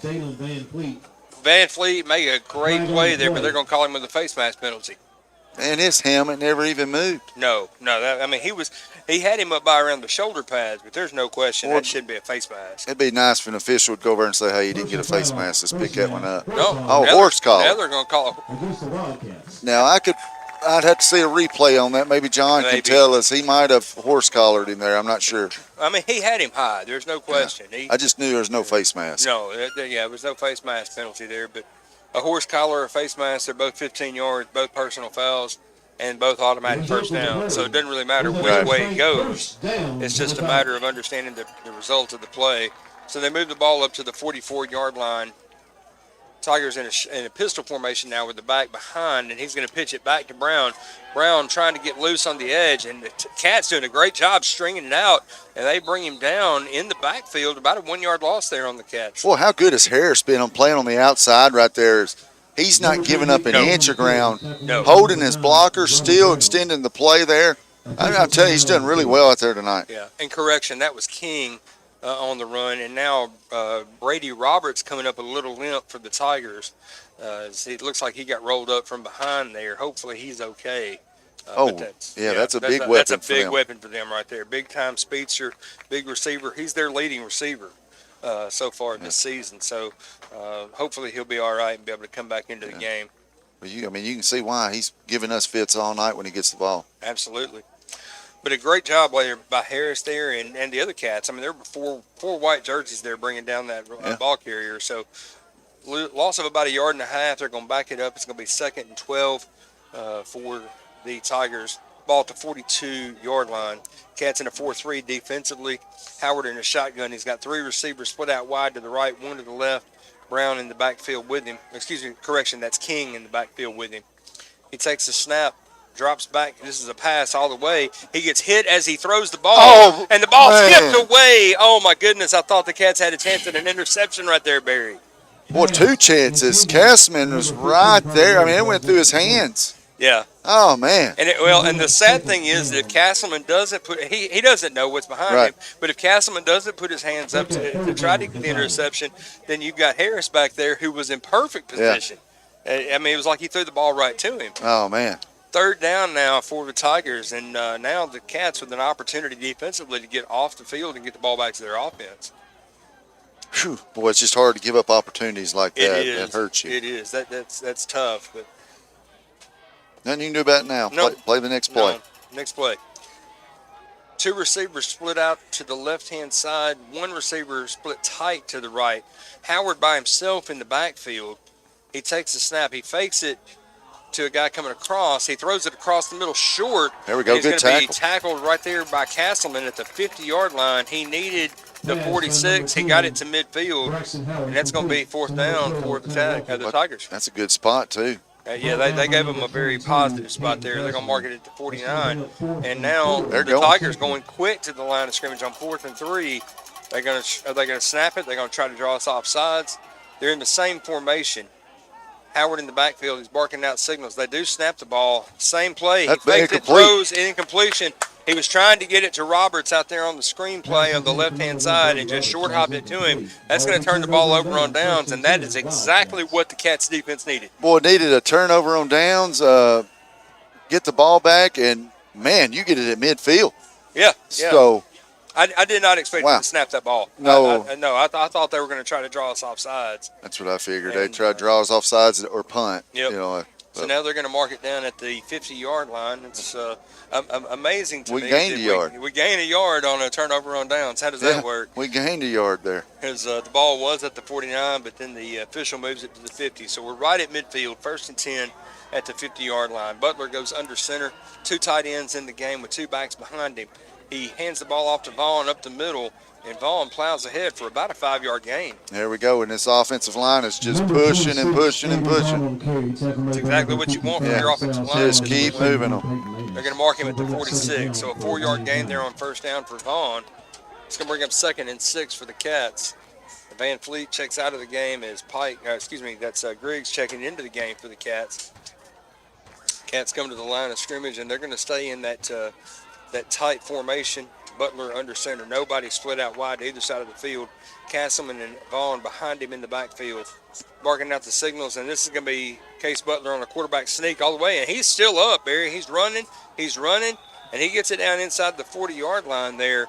Good job by the Cats. Great push. Well, I like that play right there because you go with that heavy set. You see the linebackers are splitting are coming in the gaps right there. Take away the dive. What better thing than just run a quarterback sneak? Yes. So, you're outmanning them doing that. Yeah, Cat's a little fortunate on that play because I believe one of our backs went a little early, but no flag. I didn't see it. Well, neither did the officials. But let's say this about these officials. I'm not sure they've seen much of anything tonight. Yep. 1st and 10 for the Cats at the 38-yard line. Butler going back under center again with Castleman involved behind him. This time he's got Pike and Van Fleet split out wide to either side of the field. He takes the snap. He hands it to Vaughn.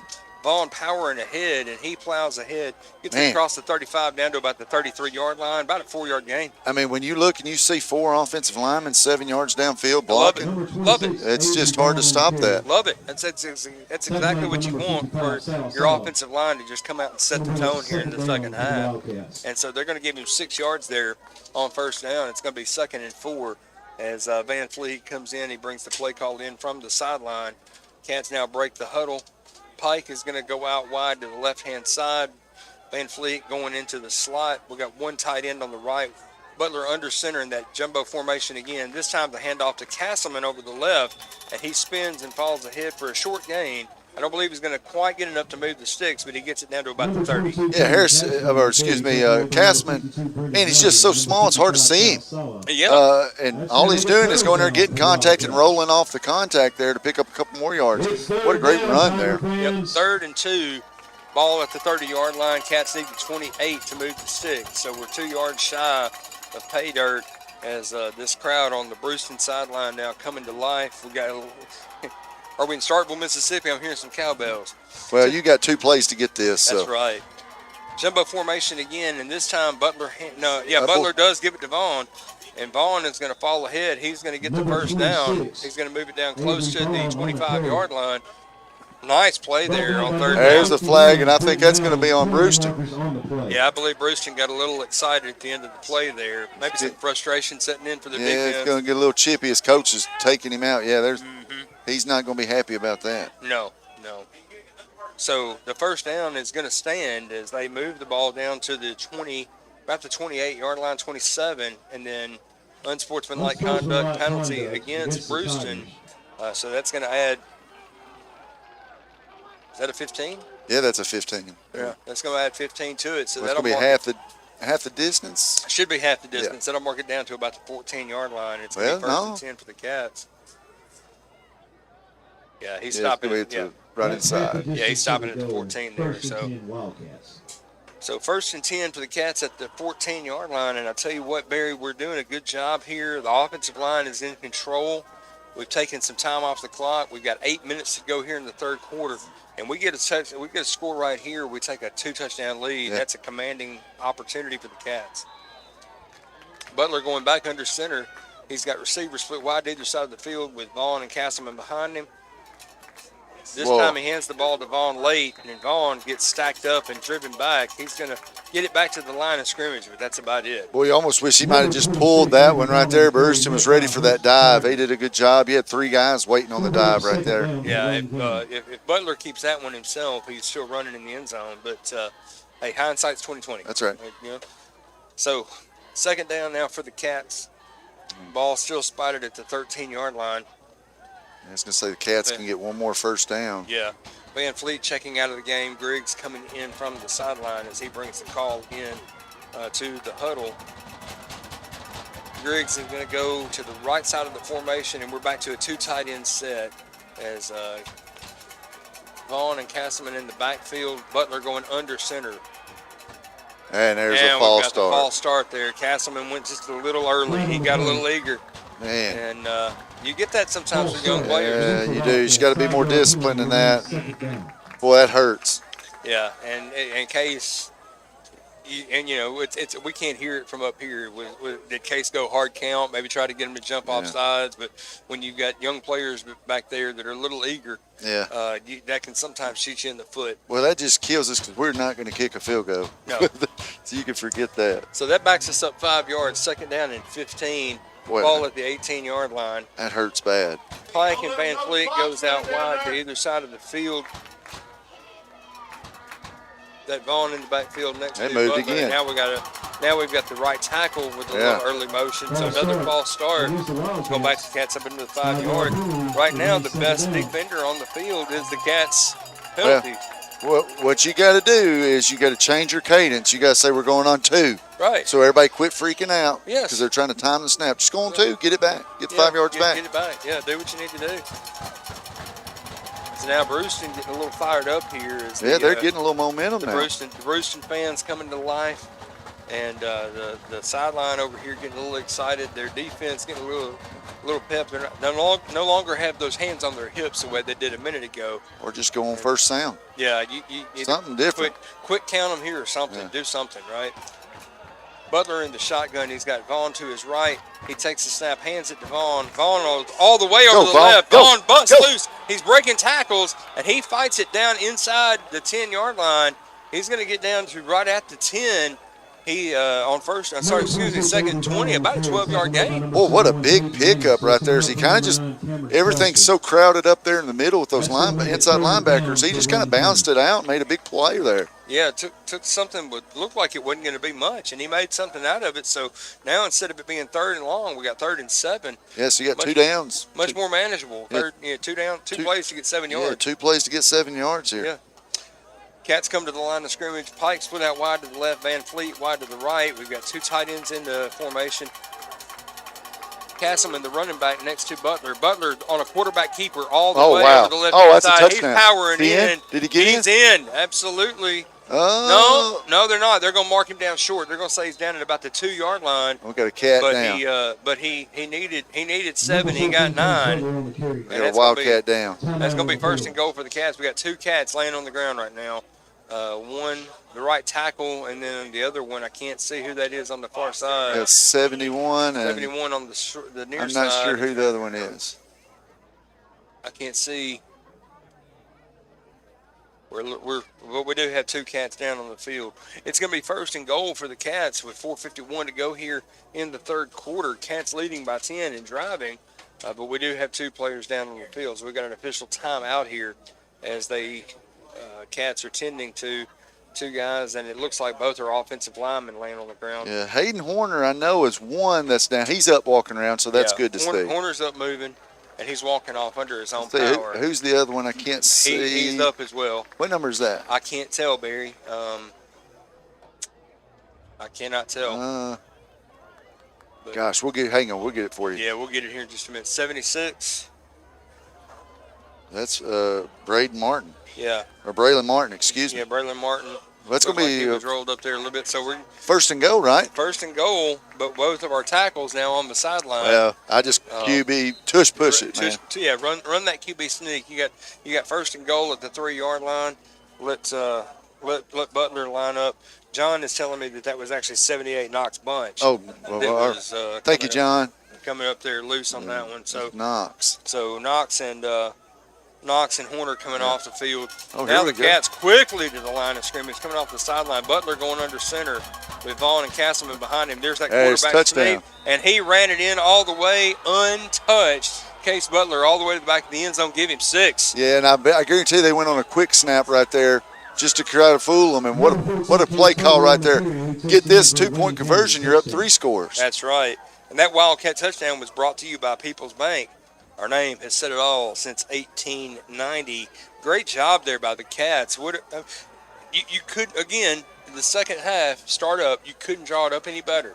You get the ball off the field, you drive the ball down the field, you score. You take about 6 minutes off the clock on that drive as well. Yeah. And now you're going up with potentially a 3-score lead, like you said. So now they come to the line of scrimmage, lined up to go for 2. Butler is in the – now Butler's going under center. He's got Vaughn and Castle behind him, the jumbo set, quarterback sneak all the way as Butler's going to keep it. They're trying to push him. I'm waiting for the official, and the officials are waving off saying no good. Little short. So 4:46 to go here in the third quarter. Your score now, Wayne County 22 and Bruceton 6. Would have been big to get that, but hey, I'm not going to complain. Boy, this defense of this Cats has been on fire tonight. They've played so well tonight. Yeah, the only score that Bruceton has is on a defensive touchdown on the bad snap on the very first play of the game. Outside of that, our defense is shutting them out at this point, which is not something that you or I, either one, expected coming into this game tonight. Not when you see the stats on this offense of this Bruceton team. I mean, they're high-powered. They've been high-powered the first 4 games of the year. Mm-hmm. And, we're thinking coming in here tonight, hey, if we're going to win this game, we're going to put up 40 points. Yeah. And, man, the defense has just showed up tonight. Well, and we're halfway there. Yeah. We're at 22 right now. We're halfway to 40. We can still do that tonight if we need to, but at this point in time, Cats have done a good job. Players are playing. They're executing well on the field. Offensive line, defensive line, really controlling the line of scrimmage. And let's give Coach Willis and his staff credit. They're calling a fantastic game. Yeah, they're calling. And you know how it is when things are going good. I mean, you just get in a rhythm of calling. Yes. And when things are going bad, you're sitting over there going, what do we need to call? So yes. Coach Willis, they're doing a great job over there tonight. Yeah, Hunt to kick the ball away. Robertson King back deep to receive the kickoff. And I tell you what, if I'm Hunt right now, I'm kicking the ball to King on the right-hand side over here. I'm going to do everything I can to keep it away from Roberts at this point. Hunt lines up to kick the ball away. He puts his hand up. Now he's running up to the ball, and he puts a foot into it. And the ball going to the left side of the field as Roberts fields it there at about the 15-yard line. He's reversing field back across to the left-hand side. He's got one guy to beat to get to the sideline, and he gets shoved out of bounds by number 44. That's Weston Todd making the play there. And now we got a flag they're here. fixing to throw him out. He was doing a little extra. Yeah, Bruceton coming up and getting a little extracurricular on the play there. Now he's going both sides. Yeah, they're going to offset each other, but we do have an ejection as Bruceton's. I'm not sure what player it was. Was it 52 or 51? Not sure. They did call an unsportsmanlike conduct penalty on 51 earlier in the game, so that's him again. Yeah, that would be it. Britton Moody, that would be his ejection from the game. Offsetting penalties is not going to affect the field position at all. They're going to still mark the ball down at about the 28-yard line, and that's where the Bruceton Tigers are going to take over 1st and 10. That can't be Moody because Moody's coming back on the field for Bruceton. So I'm not sure who they got there, but we do have an ejection on the Bruceton sideline. So somebody got ejected out of that situation. Fortunately, I don't think they tossed any of the Cats. Yeah. So they pick up the flag now. It's going to be 1st and 10 at their own 28-yard line. 4:34 to go here in the third quarter. Cats leading 22-6. Howard lines up in a shotgun. He's waiting for the official to signal ready for play. Yeah, quads over there. Quads split to the right-hand side of the field. Two guys split wide, 2 guys stacked in the slot, 1 tight to the left. They like to throw that bubble screen out of this formation. Let's take a look and see what they do. Howard barking out signals. He's by himself in the backfield. He's looking left, throws the quick out, and he catches the ball right there at about the 40, just shy of the 40-yard line. He's going to get driven out of bounds by Castleman as the pass connection from Howard to Lowe, good for about 12 yards. It was trying to get that one-on-one right there, which, you know, it's a good play. Yeah, and that's you overload the right side, force them to cover one-on-one on the left. It's a good tactic if you feel like you've got the guy that can make it happen. Of course, you're picking on Roby Brown over here, who's been playing a good game tonight. Yeah, he's played excellent tonight. Already got one interception, a critical pass break up in the end zone. Now 2 receivers to the left, 1 to the right. This time the handoff to Brown all the way. Brown right up the middle, and he gets driven down hard right at about the 45-yard line as he's brought down by Hampton. What a great play. Boy, that's the best run they've had in a while. Yeah. That's a 5-yard pickup, but we've kind of shut it down a little bit. Yeah, about a 4-yard gain. He had a hole there right up the middle, blew it right up the middle of the field. And I tell you what, Bruceton's got a couple of guys on their team right now. They're getting a little out of sorts. Yeah, and the rest of the guys are trying to calm them down. And yeah, if you're Bruceton's coach right here, I can't help but think now would be a good time to call timeout and try to settle those guys down a little bit. But Cats come to the line. They're showing pressure. 2 guys split out wide to the right, 1 to the left. Running ball start on the center, I believe. Yeah, and the center is the one who. Now he's down on the ground throwing a fit. He's punching the ground. I had never seen anything like that. Yeah, but he's the one that was kind of 52. He's the one that was kind of, out of sorts a little bit prior to the snap. So a 5-yard penalty there is going to back them back up to about the original line of scrimmage. So it's going to make it 2nd down and 10 as they move the ball back to the 39-yard line. Yeah, I've never seen a player just drop on the ground and punch it. I've seen Randy Orton do that a couple times in WWE, but I've never seen that on a football field. 3:14 to go here in the 3rd quarter. We got a receiver tight to the left-hand side, 2 receivers split out wide to the right. Quarterback in the pistol. He hands the ball off. No, he's going to keep it. He's rolling right, and he's looking down the right-hand side of the field. What a play. Throwing over Van What a Fleet. catch. And what a catch made there. That play hookup with that's going to be number 5, Seth Thomas. He's made a couple of big plays tonight for Bruceton. It's been fun watching him and Van Fleet go at it. Yeah. But, yeah, they're winning that battle. And look, Van Fleet's not in bad position. No. He is playing good defense. He's back there. He's in good coverage. He's just not winning the jump ball. Well, and Howard's putting the ball in a great spot, too. He threw that on the run. Yes, he did. 3 receivers split wide to the left-hand side, 1 to the right. He's got 1 running back in the backfield. He's keeping him in for protection. Now we've got a free rush. Quarterback gets away, and he's just going to throw the ball out of bounds. We're going to have a holding call here. Get away, but we do have a flag down. I believe that's going to be holding. Well, I mean, when all you can see is white jersey getting stretched out, it's got to be the call. Yeah, 100%. I mean, I'm not sure which one of our defenders it was. I believe, Barry, it might have been Stan Ullman coming in there on a free rush. He had a shot at the quarterback, but he got held up there. Yeah. And I believe that's going to be the call. Well, hey, that's what your linemen do. You protect your quarterback at all costs. Yeah. Well, I mean, before you give up a free shot. Yeah, if you're an offensive lineman, it's better to get a 10-yard flag than it is to get your quarterback buried. Yeah. So, 10-yard penalty there against the Tigers. It's going to back them up on the holding penalty back to about the 46-yard line. They need the 26, so it's going to be 2nd down and 20 for the Tigers. Howard comes to the sideline, gets the play call. He's going back into the huddle now to deliver it to his team. Against the Tigers, 10-yard penalty remains 2nd down. So 2nd down and 20 for the Tigers. They come to the line of scrimmage. He's sending 2 receivers wide to either side of the field. He's got Roberts in the slot on the left-hand side, and he's got a running back to his left. I believe that's Brown in the backfield with him. Howard barking out signals. He takes the snap. He's dropping back to throw. Again, a free rush there, and the ball thrown right off of got another flag. A Cat defender's leg. As I think Butler didn't realize the ball was coming at him. Otherwise, he'd have come up with that one. And we got a flag down right at the line of scrimmage. Probably another it's going to be on us. Hands to the face. Hands to the face. That's going to be a personal foul. That's going to be an automatic first. That hurts. Well, you got to clean that up if you're the Cats. I mean, there's just no need for doing that. No, it's just stupid. You've got them 2nd and 20, and an incomplete pass going to make it 3rd and long, but you give up the personal foul, makes it an automatic first down. Yeah. You move the ball down to the 31-yard line. Hey, whatever happened to just keep wearing the guy out and getting him mad? I know. Well, now they're not. Okay. How is that not a first down? That should be automatic first down. How is that? Personal foul penalty should be an automatic first, but they're keeping 3rd down on the placard. So 3rd down and 5.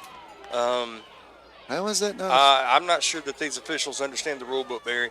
2 receivers split wide to either side of the field. Howard's got a running back to his left. He takes a snap. He takes a 3-step drop. He's looking to throw down the middle of the field. He's got Roberts. Oh, well, Brown, what a play. Good job by Brown. No, that was not Brown. Brown was back there with him, but Ullman got his hand on the ball and knocked it to the ground. So a good breakup on that play. Man, and I'm like you, Barry. I thought we would see another flag back here at the holding zone, but no laundry on the field. I mean, because they're not able to contain us, and as soon as we get by, they're getting tackled. No, and this is a defensive coordinator's dream right here, especially and a defensive lineman. You know, you're just getting a chance to free rush the quarterback. They're tackling our guys when we get by. They are. Well, big 4th down for Bruceton again. 4th and 5. You got to think they're going to go for it here. I mean, they lined up to try to kick the field goal earlier in a similar spot, but line drive kick had no chance at all whatsoever. Down 2 scores here with 1:53 to go in the 3rd quarter. This is a big play right here. Yeah, big play. Coach pulling that guy off to the side. Got to get him calm. Yeah. So the Bruceton takes their first timeout of the half with 1:53 to go here in the 3rd quarter. Cats up 22-6, and this is going to be, as we said before, a critical play coming out of the timeout. Yeah. You can see the Bruceton coach here, Bruceton's head coach on the sideline, has got his center over here to the side saying, what is wrong with you, son? Yeah. And you got some players trying to calm him down, too. He's not hearing it. No, he doesn't. He's not listening to his coach or his teammates or anything. So, well, now he just shoved a teammate. Cats coming off the sideline, defense ready to line up. You got to think that they're going to throw it here, Barry. Well, I know where that gentleman would be. Yeah, I know he would be. If I were coaching, he'd be sitting on the sideline. It looks like that's what he's doing too. Yeah, I'd take him. I would take him and have him go have a seat. And if you can't get yourself calmed down, you don't need to be on that field. Well, your teammates are trying to calm you down, and you shove one of them to the ground. So Howard brings his team out for this 4th down play. Let's take a look and see, because that is the center. Yeah. That is the center coming out of the game. Yeah. So let's watch this quarterback exchange right here. You got 2 receivers split wide to the left. Roberts in the slot formation. Watch that screen to Roberts here. They hand the ball off. Wow, they handed it Good off. job. Who is that in the defense back there? 77. Getting great penetration for the Cats. No, we don't have a 77. No, that was 55. That's 55. Getting penetration. That's Landon Smotherman. Just comes in. What fantastic penetration. Getting in the backfield, dropping him for a loss. Turnover on downs. All right, you hadn't been able to run the ball really good all night. You've got a fantastic quarterback that can run. Not only can he run, but he can sure throw it. A lot of weapons on the outside. And they run the ball there with a new center. I don't understand that play call one bit. And Smotherman came right up the A gap. He came right between the center and the guard. I mean, he knew exactly where to go. Man, we ate that play up. Butler going under center with running backs to either side behind him. He's got 2 receivers split out wide to the right.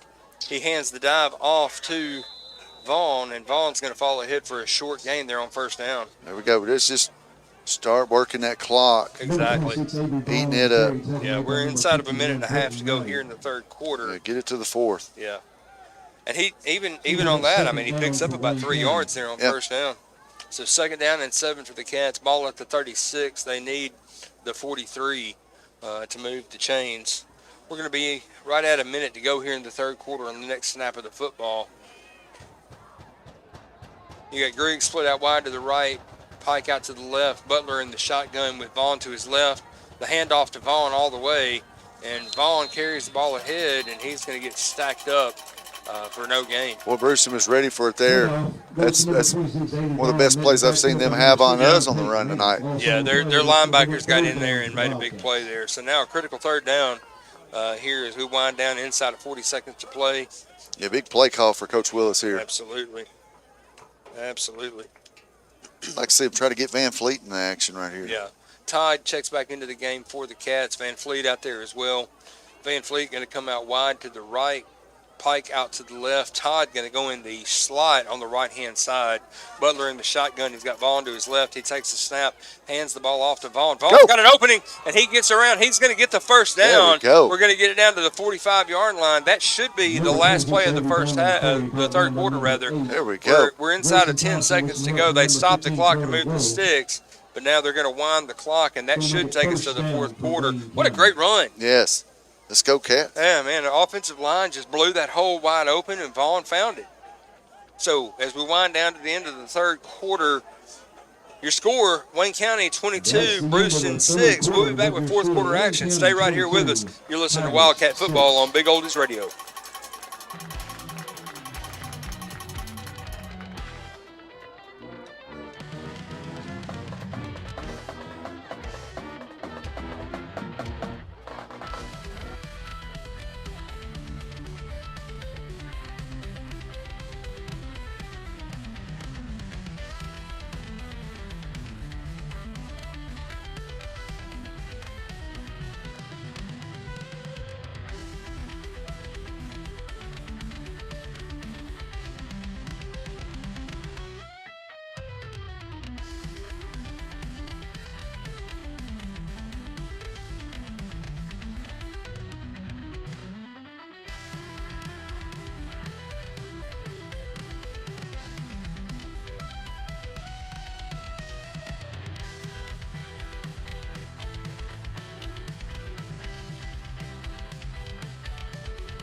Welcome back to Big Oldies Radio. You're listening to Wildcat Football as we start the fourth quarter. Wayne County in front, 22-6 against Bruceton. And Barry, I tell you, we're seeing a complete football game out of our Cats tonight. Yeah, we are. And it was 73 Kobe Ray with the big stop. Yes. So I'm glad for the correction. Thank you to our listeners at home that corrected me on that.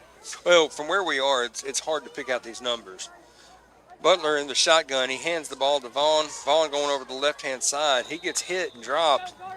Maybe a short gain on that as he's going to fall ahead for about a 1-yard gain. Yeah, Bruceton's doing a good job of really stuffing that give right there. That they're trying to, almost wish we might pull one right here and see if we can get to the outside. Yeah, I'd love to see Case keep it one time and just take it to the outside and see what we can get, because their linebackers are selling out to stop the inside run at this point.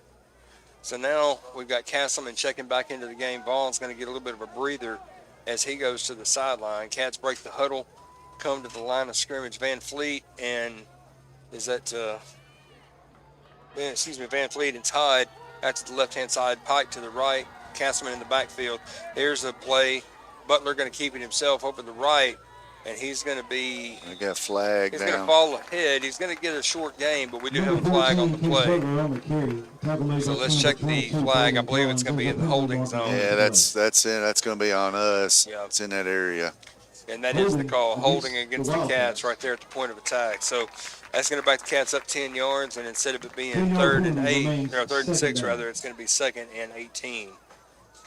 So not the kind of play you want to get into right now. We can't afford to get behind the sticks. No, it's not. Main thing is that clock will start back. Yes. And just keep working some clock. Yeah, we're inside of 11 minutes to go here. Cats up by 2 scores, 22-6 your score at this point. Bruceton has used 1 timeout in the third quarter. The Cats have all 3 of theirs. And there's the clock running there. So they marked the ball back at the 36-yard line, where it's going to be 2nd and 19 for the Cats. 2 receivers split wide to the left, 1 to the right. Butler takes the snap. He drops, and he's looking downfield. He's got Van Fleet. Very, very fortunate there that Lowe dropped that one. Lowe just dropped back from that outside linebacker position. He read Case's eyes all the way. It's a miracle he didn't come up with that. Start to say Case was staring down Van Fleet that entire play. Yes. Safety did a great job of just waiting for the time to go get it. Van Fleet actually had to turn into a defensive back on that play. He did, and he did a great job of getting his hand in there to keep it. If Lowe intercepts that pass, that's a touchdown. Yeah. Hey. 10:35 to go here. Clock stopped. It's 3rd and 19. Butler in the shotgun. He's got 1 split out wide right to the left. He's going to fake it to Vaughn, keep it himself. That's all right. And he's going to get buried at the line of scrimmage. Basically, no gain there for the Cats. No play, but I like the call. We're not a passing team. Nope. Getting another 40 seconds off the clock. Yeah. Let it run. Let that baby run. I almost wish we'd have ran it the play before because you're up 2 scores. Yes. So and your defense is playing lights out. Well, I mean, Bruceton has got 6 points on the board, but the defense is shutting them out right now. Their touchdown came on a defensive play. So you're high snap, good job by Hunt getting his hands on it. He kicks the ball down the field. He keeps it away from the returner. Don't touch it. And it's Don't going to touch roll it. dead at about the 25-yard line. Where Griggs is going to down it. Well, I'm gonna go see the guys next week, and I'm gonna say, listen, guys, let it roll, baby. When you got a lead in the fourth quarter, make the referee blow the whistle. Yes, let it roll. Don't touch the football. Let it roll, because even if that ball checks up and stops right there where it is, you can get a couple of ticks off the clock right there. You have no idea how big that could be. Yeah, 2 seconds in a game like this could be huge. It could be a lifetime. Yeah, that's yes. But now the Cats on defense. Tigers take over 1st and 10 at their own 25. 9:49 to go here in the fourth quarter of action. Cats holding on to a 22-6 lead. Howard brings his team to the line of scrimmage. He's got 2 receivers split out wide to the right. They're stacked, actually quads in the right-hand side. 2 in the slot, 2 wide. And he's got 1 to the left, low on the left-hand side. He fakes. No, he doesn't fake it. He hands it to King. Wow. And what a job by Ullman back there in the backfield, just blowing that thing up and burying him for no gain. Actually, about a 5-yard loss. 5-yard loss right there. Yeah, Ullman just exploded. They're still trying to get the running game going. I don't understand it. Yeah, down 2 scores in the fourth quarter. Now's not the time to establish a run. No, and with the quarterback you got and the receivers you have. Yeah, they need to be slinging it right now. Howard's going to line up in the shotgun. This time King is his running back to his left. He's got receivers split out wide, 2 to the left, 1 to the right. Now he's signaling to his receiver out there on the left-hand side. He's barking out signals. He's going to take the snap, drops back. He's looking left all the way. He throws it deep down the middle of the field on the left-hand side. And that's a penalty. Yeah. Can't hit him like that. No, Roberts. That was Brown, I think, that hit him there. Yeah. He was in decent coverage, but he was somewhat beat. And Brown's looking at the ref going, he tipped it. Ain't nobody tipped that. No, that was a bullet. So that's going to be pass interference. They're going to move the ball down. That's going to be 15 yards, 15 yards right there. But I tell you what, a 15-yard penalty is better than a 25-yard completion. Yeah, your chains need to stay still so they can see where to go. Yeah. And give it to the chain gang doing a good job. They're staying where they are, so they know where to go to mark it. Yeah.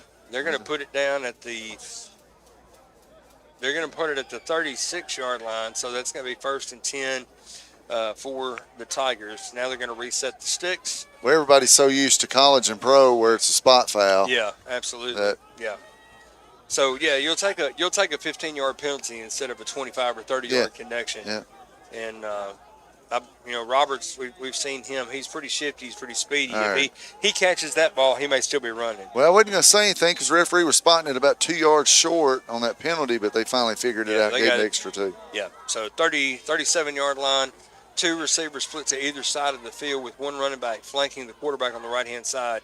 He takes a snap, throws that little bubble screen out to Roberts over the left. He shifts and cuts back to the inside. Let's keep him in bounds. He's going to fight. He's going to get down after about a 10 to 11-yard gain. He moves it down to the 47-yard line. It's going to be enough for a first down. Sorry, keep it in bounds. Yeah. But the clock stops to reset the chains. And now we're going to get the chains set. And Bruceton is in a little bit of a hurry. When that ball gets set, the referee should be starting it. Yeah, he's signaling the ball ready for play, but now Bruceton is already in position. They're still in that same formation. 2 receivers to either side of the field, running back to the right of the quarterback. Quarterback takes a snap. He drops back. He's got Ullman right in his face. He shifts and gets away. Now he's looking for somewhere to go with the ball. He throws it to Roberts right at midfield.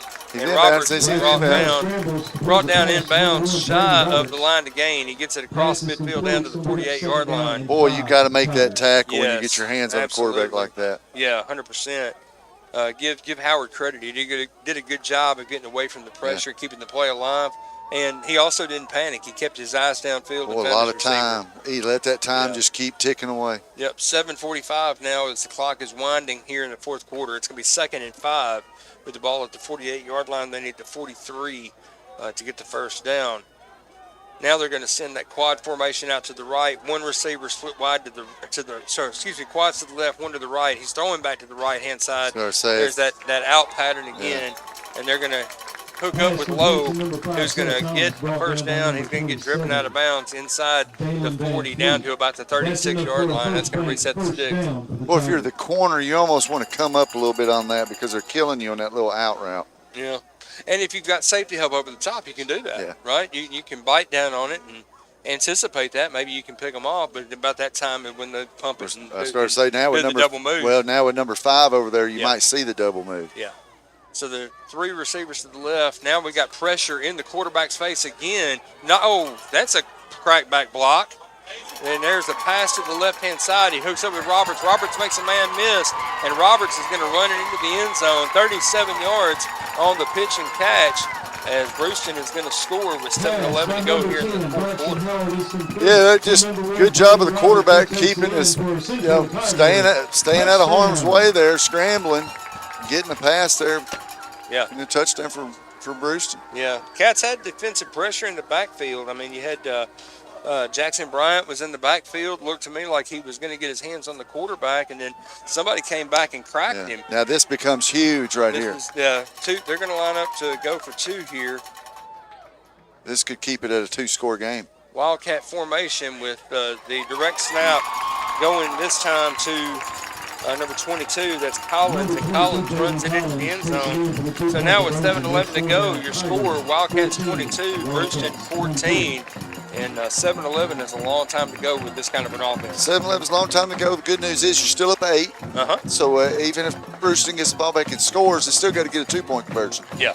But you just tell your guys, hey, we've been dominating the line of scrimmage all night on offense. Let's run this clock out here. Absolutely. This is where you want to see those big uglies up front. Yep. Just get physical, keep pushing. You got to watch for maybe something like an onside or a little pooch kick here. Yeah, absolutely. Your special teams has to be on alert here for something.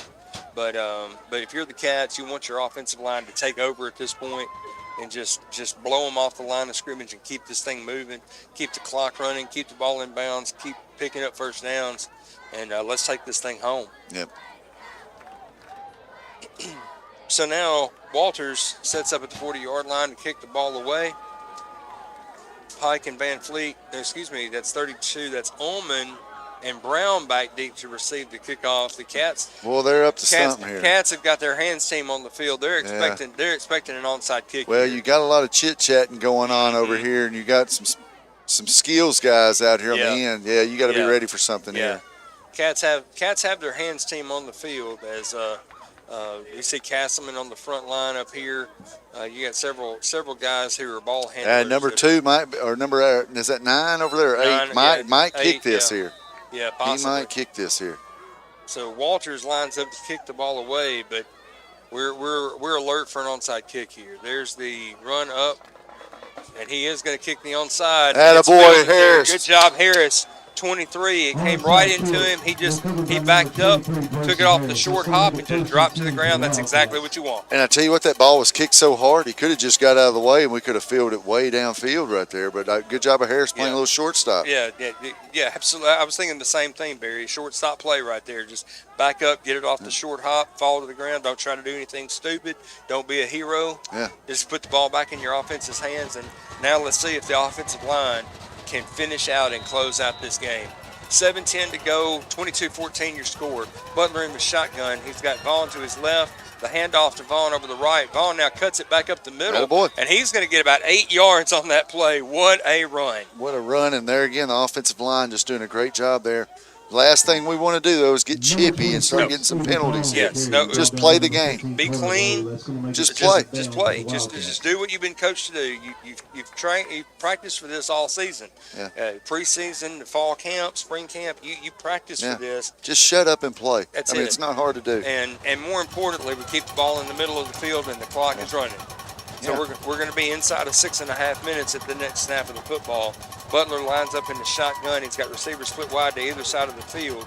He takes the snap. He hands it to Vaughn again. Vaughn's got a big hole, and he's going to go right up the middle. He gets grabbed by his jersey, and look at the pile, Barry. Yeah, the boy just we keep got pushing. About three or four Wildcats in white jerseys coming and pushing the pile. If they're trying to hold him up, and strip. I mean, just keep pushing. Just keep pushing. Yeah, absolutely. Just keep pushing. Big play there. 22 yards on that play as he moves the ball down to the now they're going to back him up to the 28. So he's there, 25-yard line. So a 3-yard gain there on first down.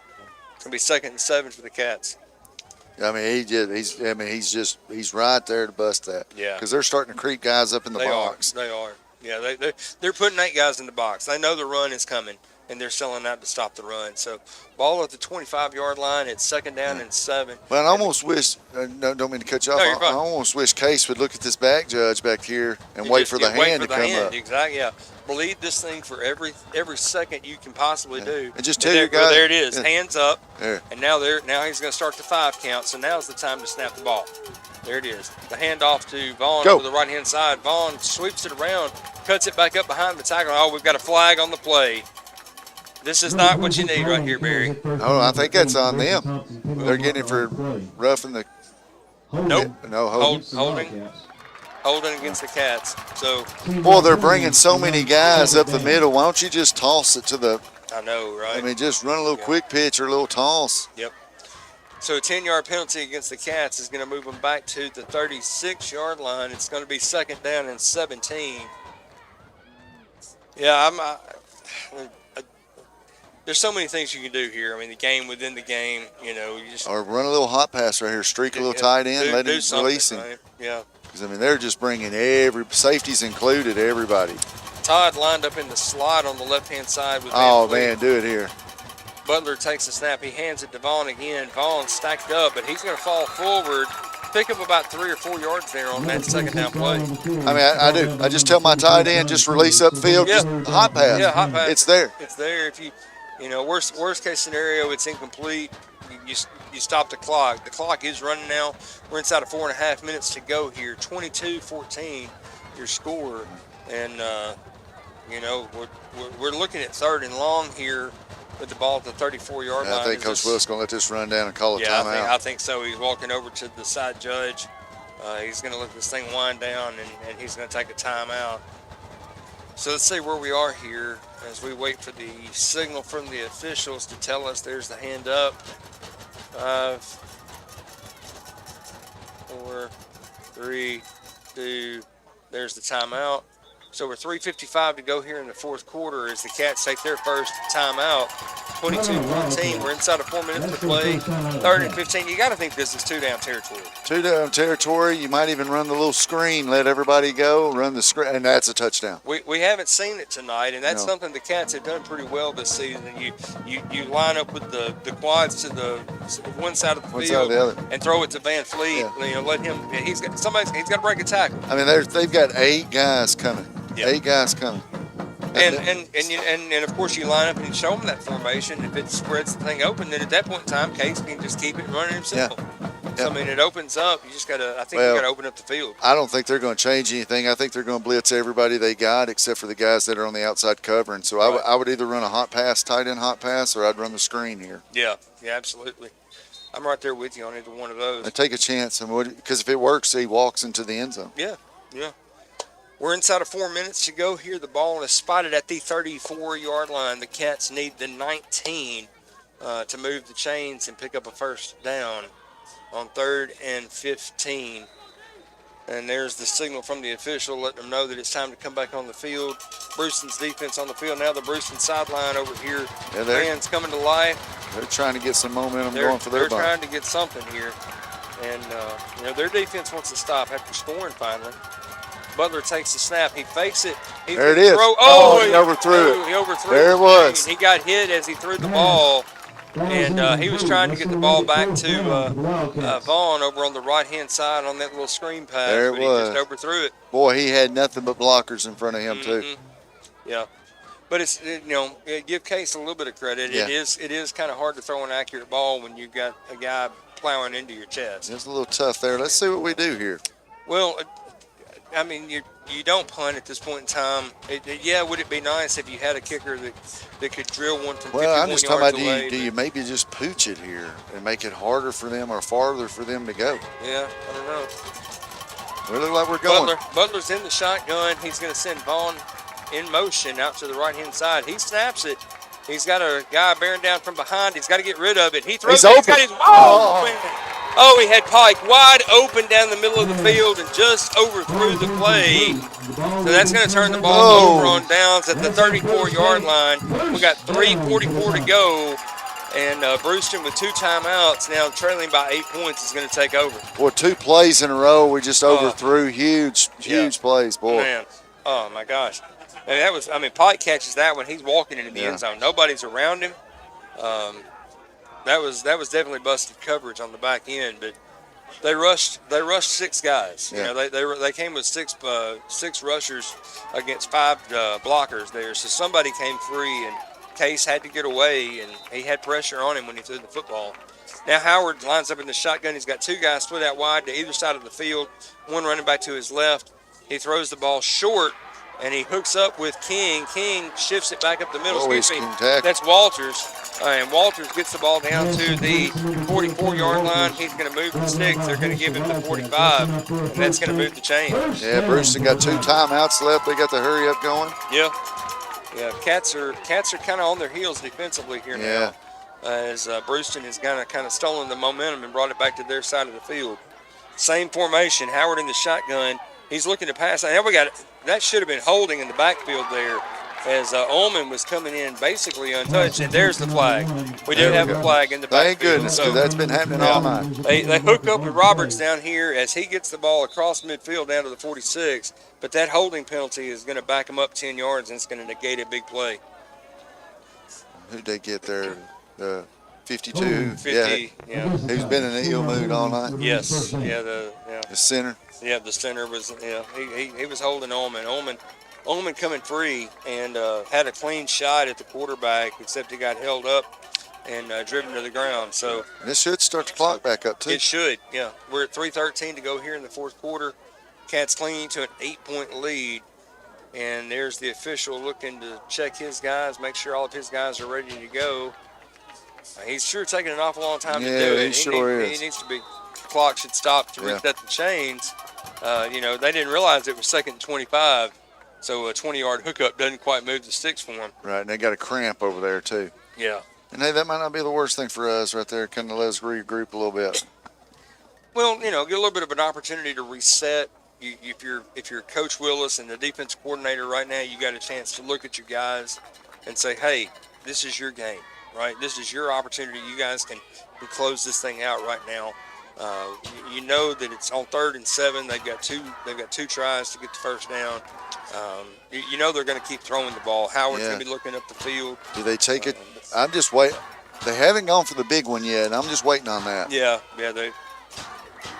So they got 2 receivers split wide to either side of the field. Now, 3 to the left, 2 to the right. Howard in the backfield by himself with no running back. Now they're going to start to wind the clock. The clock's not even starting. Howard takes a snap. He throws the ball short, and he's going to get the ball. He breaks the tackle. Oh, wow. And gets the ball down to about the 44-yard line. That's going to move the sticks. And I believe somebody's helmet came off there. I'm not sure who it was. And is that 52 getting mad again? Yes, that's 52 getting mad once again. And that's that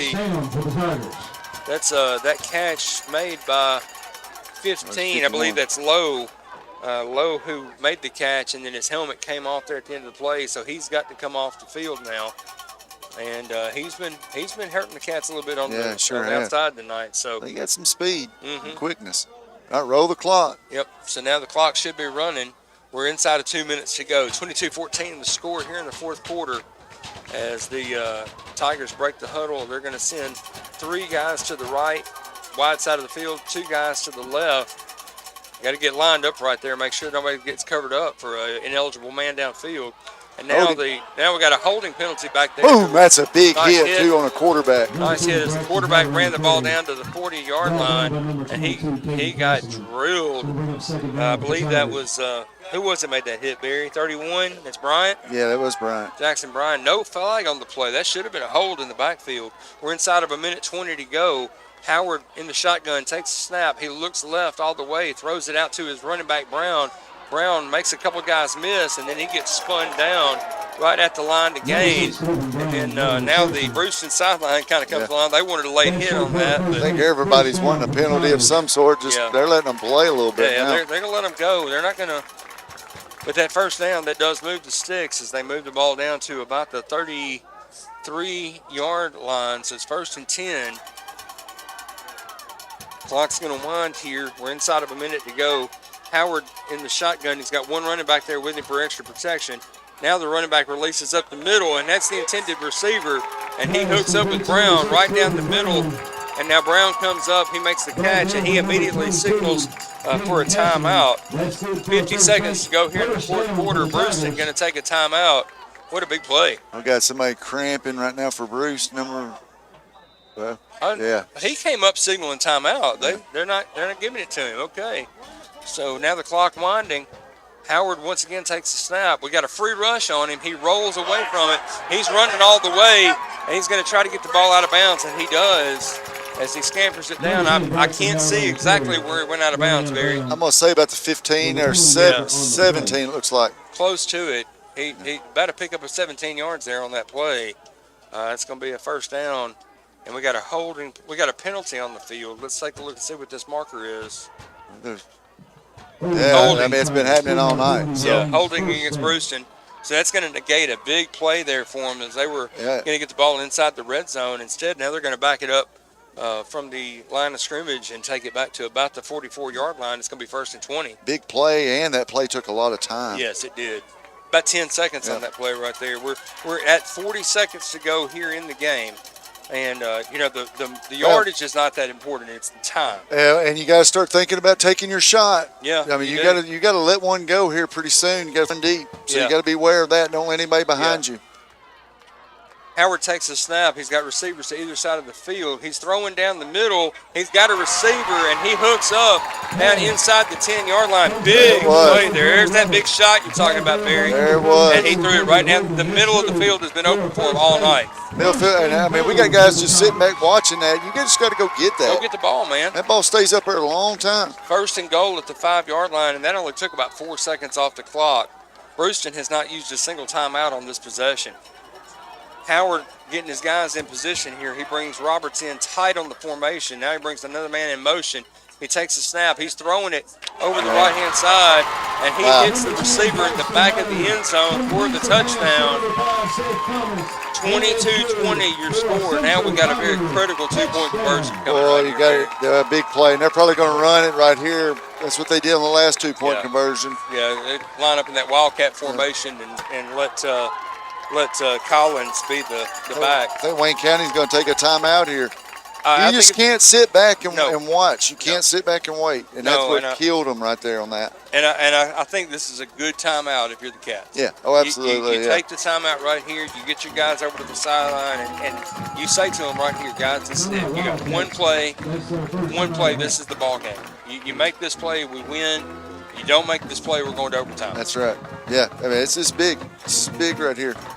And you got to look at them and say, hey, they scored. You got to shake that off. Let's just win this play. Win this play. It's one play, one play from the 3-yard line. Yeah. And you got to win it. So we got to, they line up in the. We anticipate they're going to line up in the Wildcat formation. You get your defenders, try to get in there, get some penetration. Yeah. Blitz them, stop them in the backfield, and that's what you're hoping for right here. It's been a tale of two halves. Yeah. They're not going to line up in the Wildcat. It doesn't look like. Well, is that no? Okay, no. The quarterback is on the sideline. So, here we go. So 22 Collins is lining up in the shotgun formation. The Wildcat formation. He's going to take the direct snap. He's running over the right hand side. He's in. So now here we are. We got 25 seconds to play, Barry, and we got a flag on the play. Is that a celebration There's penalty? a flag in the end zone. Is that going to be a celebration penalty maybe? I don't know. We'll see. Let's take a look and see what we get here.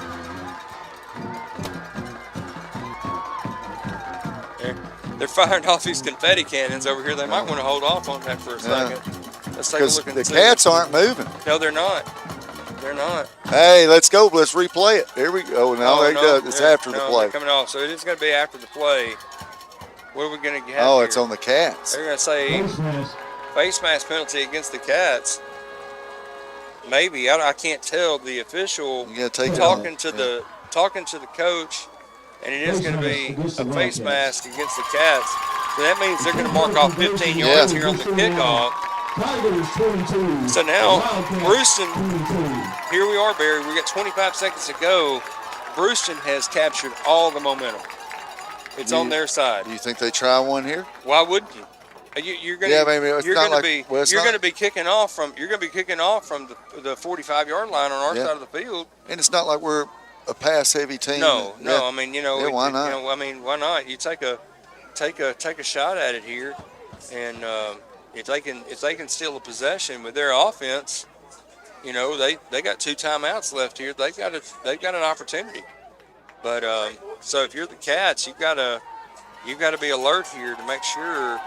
They're marking off 5 yards, so they're going to kick it from. Must have been incidental then. Had to have been an incidental contact, no personal foul. So a 5-yard penalty. They're going to kick off from the 45 instead of from the 40. Cats have looks like some hands players out there on the field. Van Fleet, Pike back deep to receive. So now Cats are going to line up here, and Walters is going to kick up. He's going to show that he's going to kick it deep. If this thing goes to overtime, we'll be taking 4 plays from the 10-yard line. Yeah. Remind everybody how those overtime rules work here in high school football. And he is going to kick the ball deep. He's going to drill it into the end zone. Pike's just going to let it go. So the Cats are going to take over at the 20-yard line. And Barry, what do you do right now if you're well, you run play just to see if you bust one. Yeah. And Vaughn has been close. Yeah, I mean, he's been close. Well, he's had a 74-yard touchdown run against McNary Central. Yeah. So we'll see what happens here. And he's been on the verge of breaking one tonight, but right now you got to stop and look at it and say, here we are in the 4th quarter. We were up 2 touchdowns, and now we got a tie ball game. Yeah. We basically have handed all the momentum back to Bruceton at this point. We got to do something. And it looks to me like we're going to take a knee and go to overtime. Yeah, it does. Butler lining up. He takes a snap, drops to his knee. Well, here we go. That's it. We're going to overtime. So as we come to the end of regulation, clock winds down in the 4th quarter. We have a tie ball game, 22-22. And hold on. The Cats might try to run a play here. Okay. I remember Peyton Manning doing that in an NFL game one time.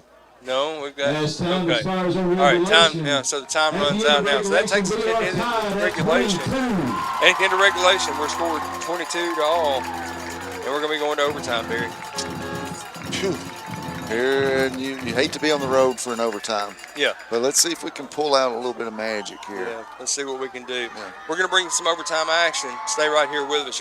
You're listening to Wildcat Football on Big Oldies.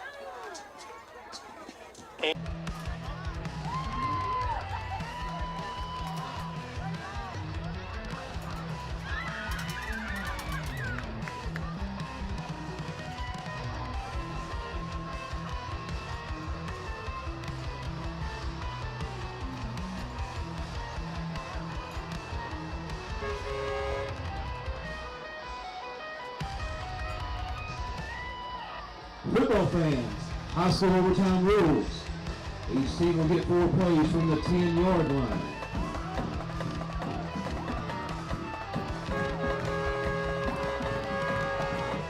If each team scores after the first score, you have to go for 2.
The Wayne County Wildcats will have the ball first. Football on Big Oldies Radio. At the end of regulation, your score 22-22 as the Bruceton won the toss, and they're going to elect to go on defense first. So the way overtime works in high school, it's 10 spot the ball at the 10-yard line, and each team is going to have the ball first and goal at the 10. So Cats get first crack at it. Butler brings his team to the line of scrimmage. He's got Vaughn in the backfield. He hands the ball to Vaughn. Vaughn breaks it, and he goes right up the middle. He's fighting, and he's going to get down close. He's down to about the 2-yard line. I thought he was going to get in there, Barry. Well, I did too. It looked like what a play. He was one guy had him around the ankle. He gets out of that, it's touchdown. And what a great job by the offensive line, just blowing the defensive line off the ball. I mean, Avery had all sorts of space in there. His 7-yard gain there on first and goal is going to get the ball down to the 3-yard line. So it's going to be second and goal from the 3. Van Fleet, Pike are going to split out wide to the right. This time Butler's going to go under center. And he's got Vaughn and Castleman behind him. Jumbo set. The linebacker's creeping up. He's going to keep it himself. Good job there by Case. Great read. He fakes the ball to Castleman and just keeps it himself and rolls right to the right into the end zone for that touchdown. There's a great pull. Great pull. And, I mean, when you got those guys blitzing like that so close to the line of scrimmage before you even snap it, if you pull it, you're outmanning them. Absolutely. You have them outmanned bad. And they did. They showed their hand. Yeah. I mean, their linebackers creeped up. They came right up into the A-gap on either side of the center. Case saw it. He didn't even hesitate. Yeah. He faked it. Yeah, anything wide, they can't make a play on. No, they can't because they've committed to the inside run. Now, 3-point conversion. This is critical. Butler goes under center. We got the jumbo package, 2 backs behind him. This is that handoff to Castleman over the left-hand side. Get it. And he did not get it. So here we go, 28-22 your score now, and now Bruceton is going to get the ball at the 10-yard line with an opportunity to answer. Castleman's hurt. Boy, and there, if you pull it, I think he walks into the end zone again. Castleman's hurt. Castleman's down on the field. He's clutching that right leg. He looks like a cramp. He's cramping up a little bit maybe, or not sure what's going on. Well, I don't know. He's holding that leg. He's hurting. He's in some pain. Well, we're already down 2 running backs. We can't afford to lose another one right now. Yeah, your best running back and pretty much your second best running back. We've already lost them. Yeah, Brian out after the first game of the season-ending surgery. Mason Moore has been unavailable for the last 2 weeks, and so it's been all Vaughn and Castleman these last 2 games. And if Castleman goes down, then all of a sudden that leaves you with Avery Vaughn and find somebody else. You got to move Van Fleet in the backfield at that point, I think. Or you got to find somebody else. Looks like he's cramping up there. The way they're treating him over there, and this is does this timeout kind of benefit your defense a little bit? Of course, you're losing Castleman coming off the field on defense. He's been playing some good linebacker. It still gives you time to kind of go over what needs to be gone over on defense, especially your coverages. Yeah, and Castleman walking off the field under his own power. That's good to see. So just a little bit of a cramp there. He's going to be all right. So here we go. We got 4 chances on defense. If you're the Cats defense, you got to keep them out of the end zone on 4 plays. And you get a chance to walk out of here tonight with a win and get back in the win column. We'll need a turnover here. We need to stop. Just turn it over. Turn it over. Turn it over would be fine, but we just need to stop. And the quarterback Howard staying on the sideline. They're going to go with that Wildcat formation. As Collins is going to line up in the direct snap to take the snap, and we know where he's going to run. He's got 2 blockers to his right-hand side and a heavy formation on the right. This is going to be a keeper on the right-hand side all the way. He's in. He breaks to the outside. He's in. He's untouched. So Collins gets in on the. We got a flag. We got a flag at the point of line. Holding. To back him up 10 yards. There we go. Hey, there had to be a reason why he walked in that untouched. Oh, me. So that's going to back him up to the 20, and it's going to replay first down. So it's going to be first and goal from the 20 now. So they're going to stick with that Wildcat. Well, I don't know. Howard is still standing on the sideline over here next to his coach. He's saying keep feeding me. Yeah, so he's got his helmet. Quarterback Howard on the sideline has got his helmet kind of kicked up as though he's not going back out there. And Collins is saying to his coach, he said, "Give it to me again. I can do it again." So here we go. Now you're the Cats. You know what play is coming. Yeah, you know what's coming. Go get it. Yeah, and you got to kind of sell out to go get it. There's the snap. He's going to run to the right-hand side again, and There there we they go. go. There They we go. stalled out and got the stop. He picked up about 3. That's all right. As he got it down, well, about a 5-yard gain. He gets it down to about the 15-yard line. Now Castleman checking back into the game for the Cats on defense. So looks like he's feeling better. Now your quarterback comes back. Now Howard coming back on the field as it's 2nd down and goal from the 14-yard line. They give Collins credit for 6 yards there on that first play. 2nd and 14, ball at the 14-yard line. Cats have got to be alert in the backfield, especially down the middle of the field. Got to be alert, but I mean, if I'm Bruceton, I'm trying to run that Wildcat. I think they just do a good job with that. They do. Now Howard in the shotgun, basically the same formation. He takes a 3-step drop. He's looking to the right-hand side. He connects with his receiver. Hold on, wrap up. And they lock him up and knock him out of bounds. He's going to get down inside the 10-yard line. Can't tell where he's at. That's a connection with Walters. So Tanner Walters on the reception. About the 7. They're going to get it down to about the. They're going to say at the 10. He marked it down at the 10-yard line. At the 10. Well, they got 2 plays to get 10. So 3rd and goal at the 10-yard line. And Howard comes back to the sideline. He's telling his coach, what's the play call? I don't understand what you're saying. Well, he's going Wildcat again. They're going Wildcat again. So Collins coming back on the field. Oh, that's a risky call right there. Well, now, this is one of those times right now you would stop and say, if you're the Cats, let's sell out and go get this guy. But, does he pull up and maybe? Well, he's going left this time. They've got all the big boys on the left side. Everybody stacked on the left-hand side of the formation. Now Bruceton's going to take a timeout. I think that's going to help us because we. Yeah, they didn't have what they wanted, and to be honest with you, I'm not sure that we had what we wanted either. And if they go Wildcat, wherever 71 is lined up, that's where he's going. They're going right up his backside, 100% of the time. Collins is literally just going. He's finding 71 and running right behind him every single time. As he's out there, he's definitely their lead blocker on that formation. Yeah. So this time out here, critical. Cats were able to score on their possession, not able to get the 2-point conversion. 3rd down and goal from the 10-yard line. Cats fortunate to back them up 10 yards on a holding penalty on the 1st down play. And they were able to pick up that 10 yards on 1st and 2nd down. So now 3rd and 10. Well, two plays, Barry. The Wildcat scares me that they run because there's some big old boys and they're running the ball hard there. Yeah. At the same time, you got so many weapons when you pass. This is good offense. Yeah, it is. Wildcat. There it is. They're going back to it. So Collins coming back on the field, 22. 71 lined up on the left-hand side of the formation, right at the left tackle. And he's got 44 to his left. He's his lead blocker there. That's Tilley.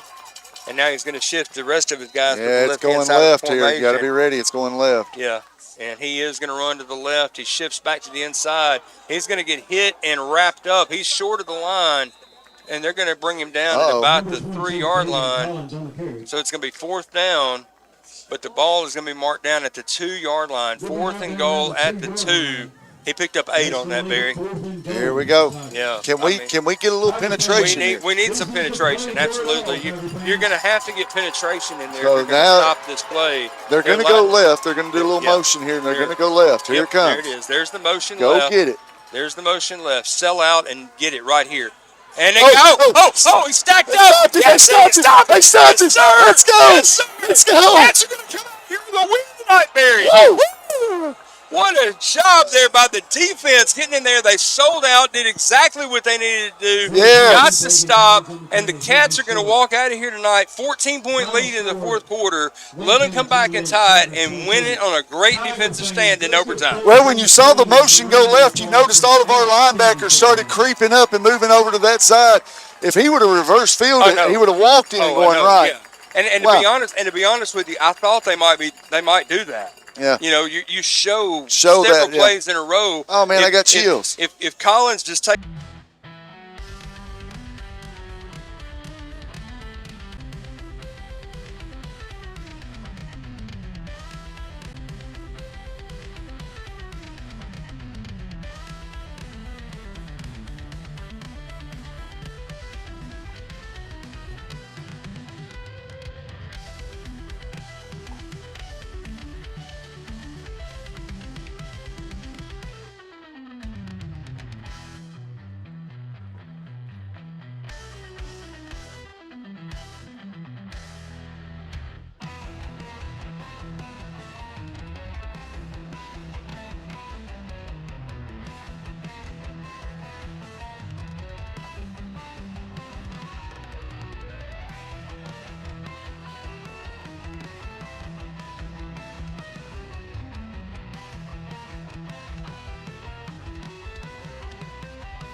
30 seconds.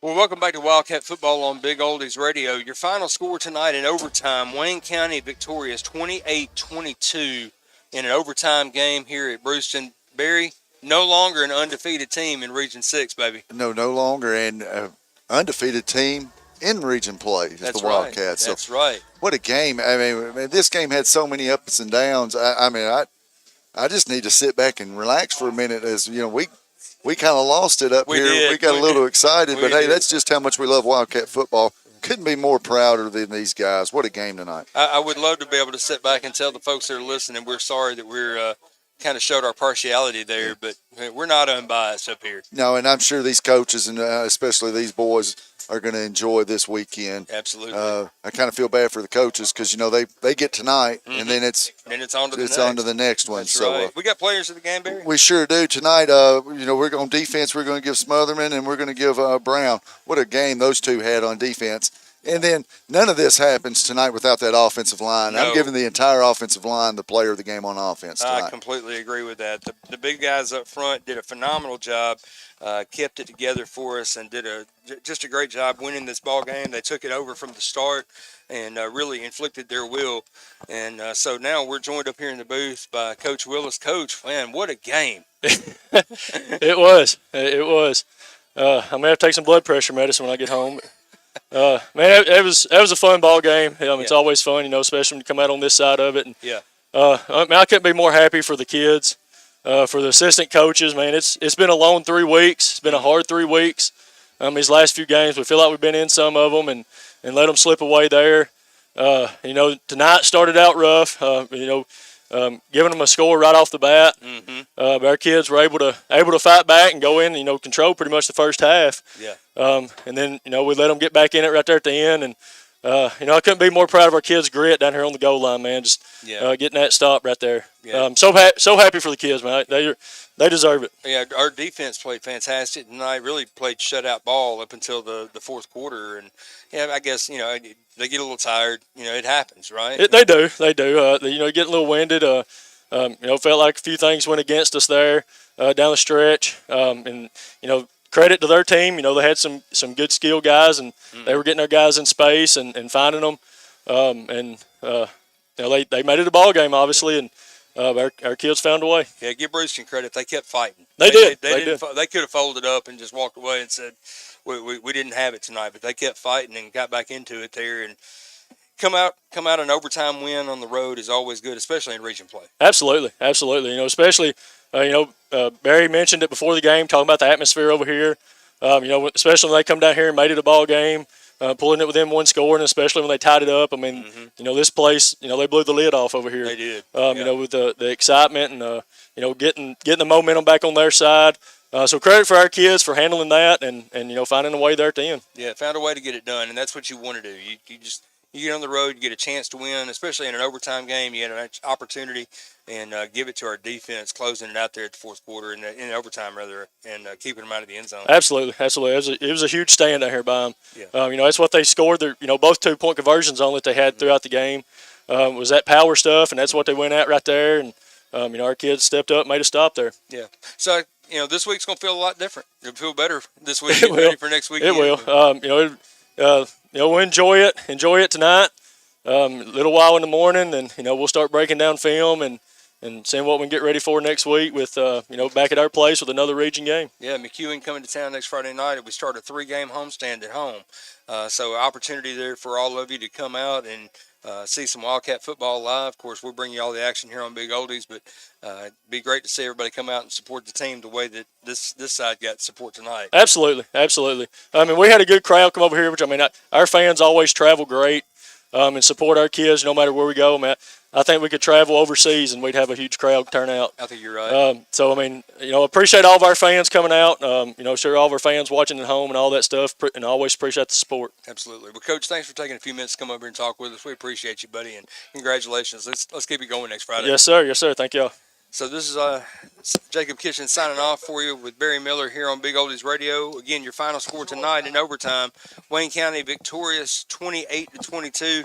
Takes just 2-3 on the season, 1-0 in region play. We'll be back home next Friday night at 7 o'clock, playing host to McEwen with another region contest. Look forward to seeing everybody at the ball field next Friday night. So again, for Barry Miller, my name's Jacob Kitchens. Thanks for joining us on Big Oldies. You've been listening to Wildcat Football on Big Oldies Radio.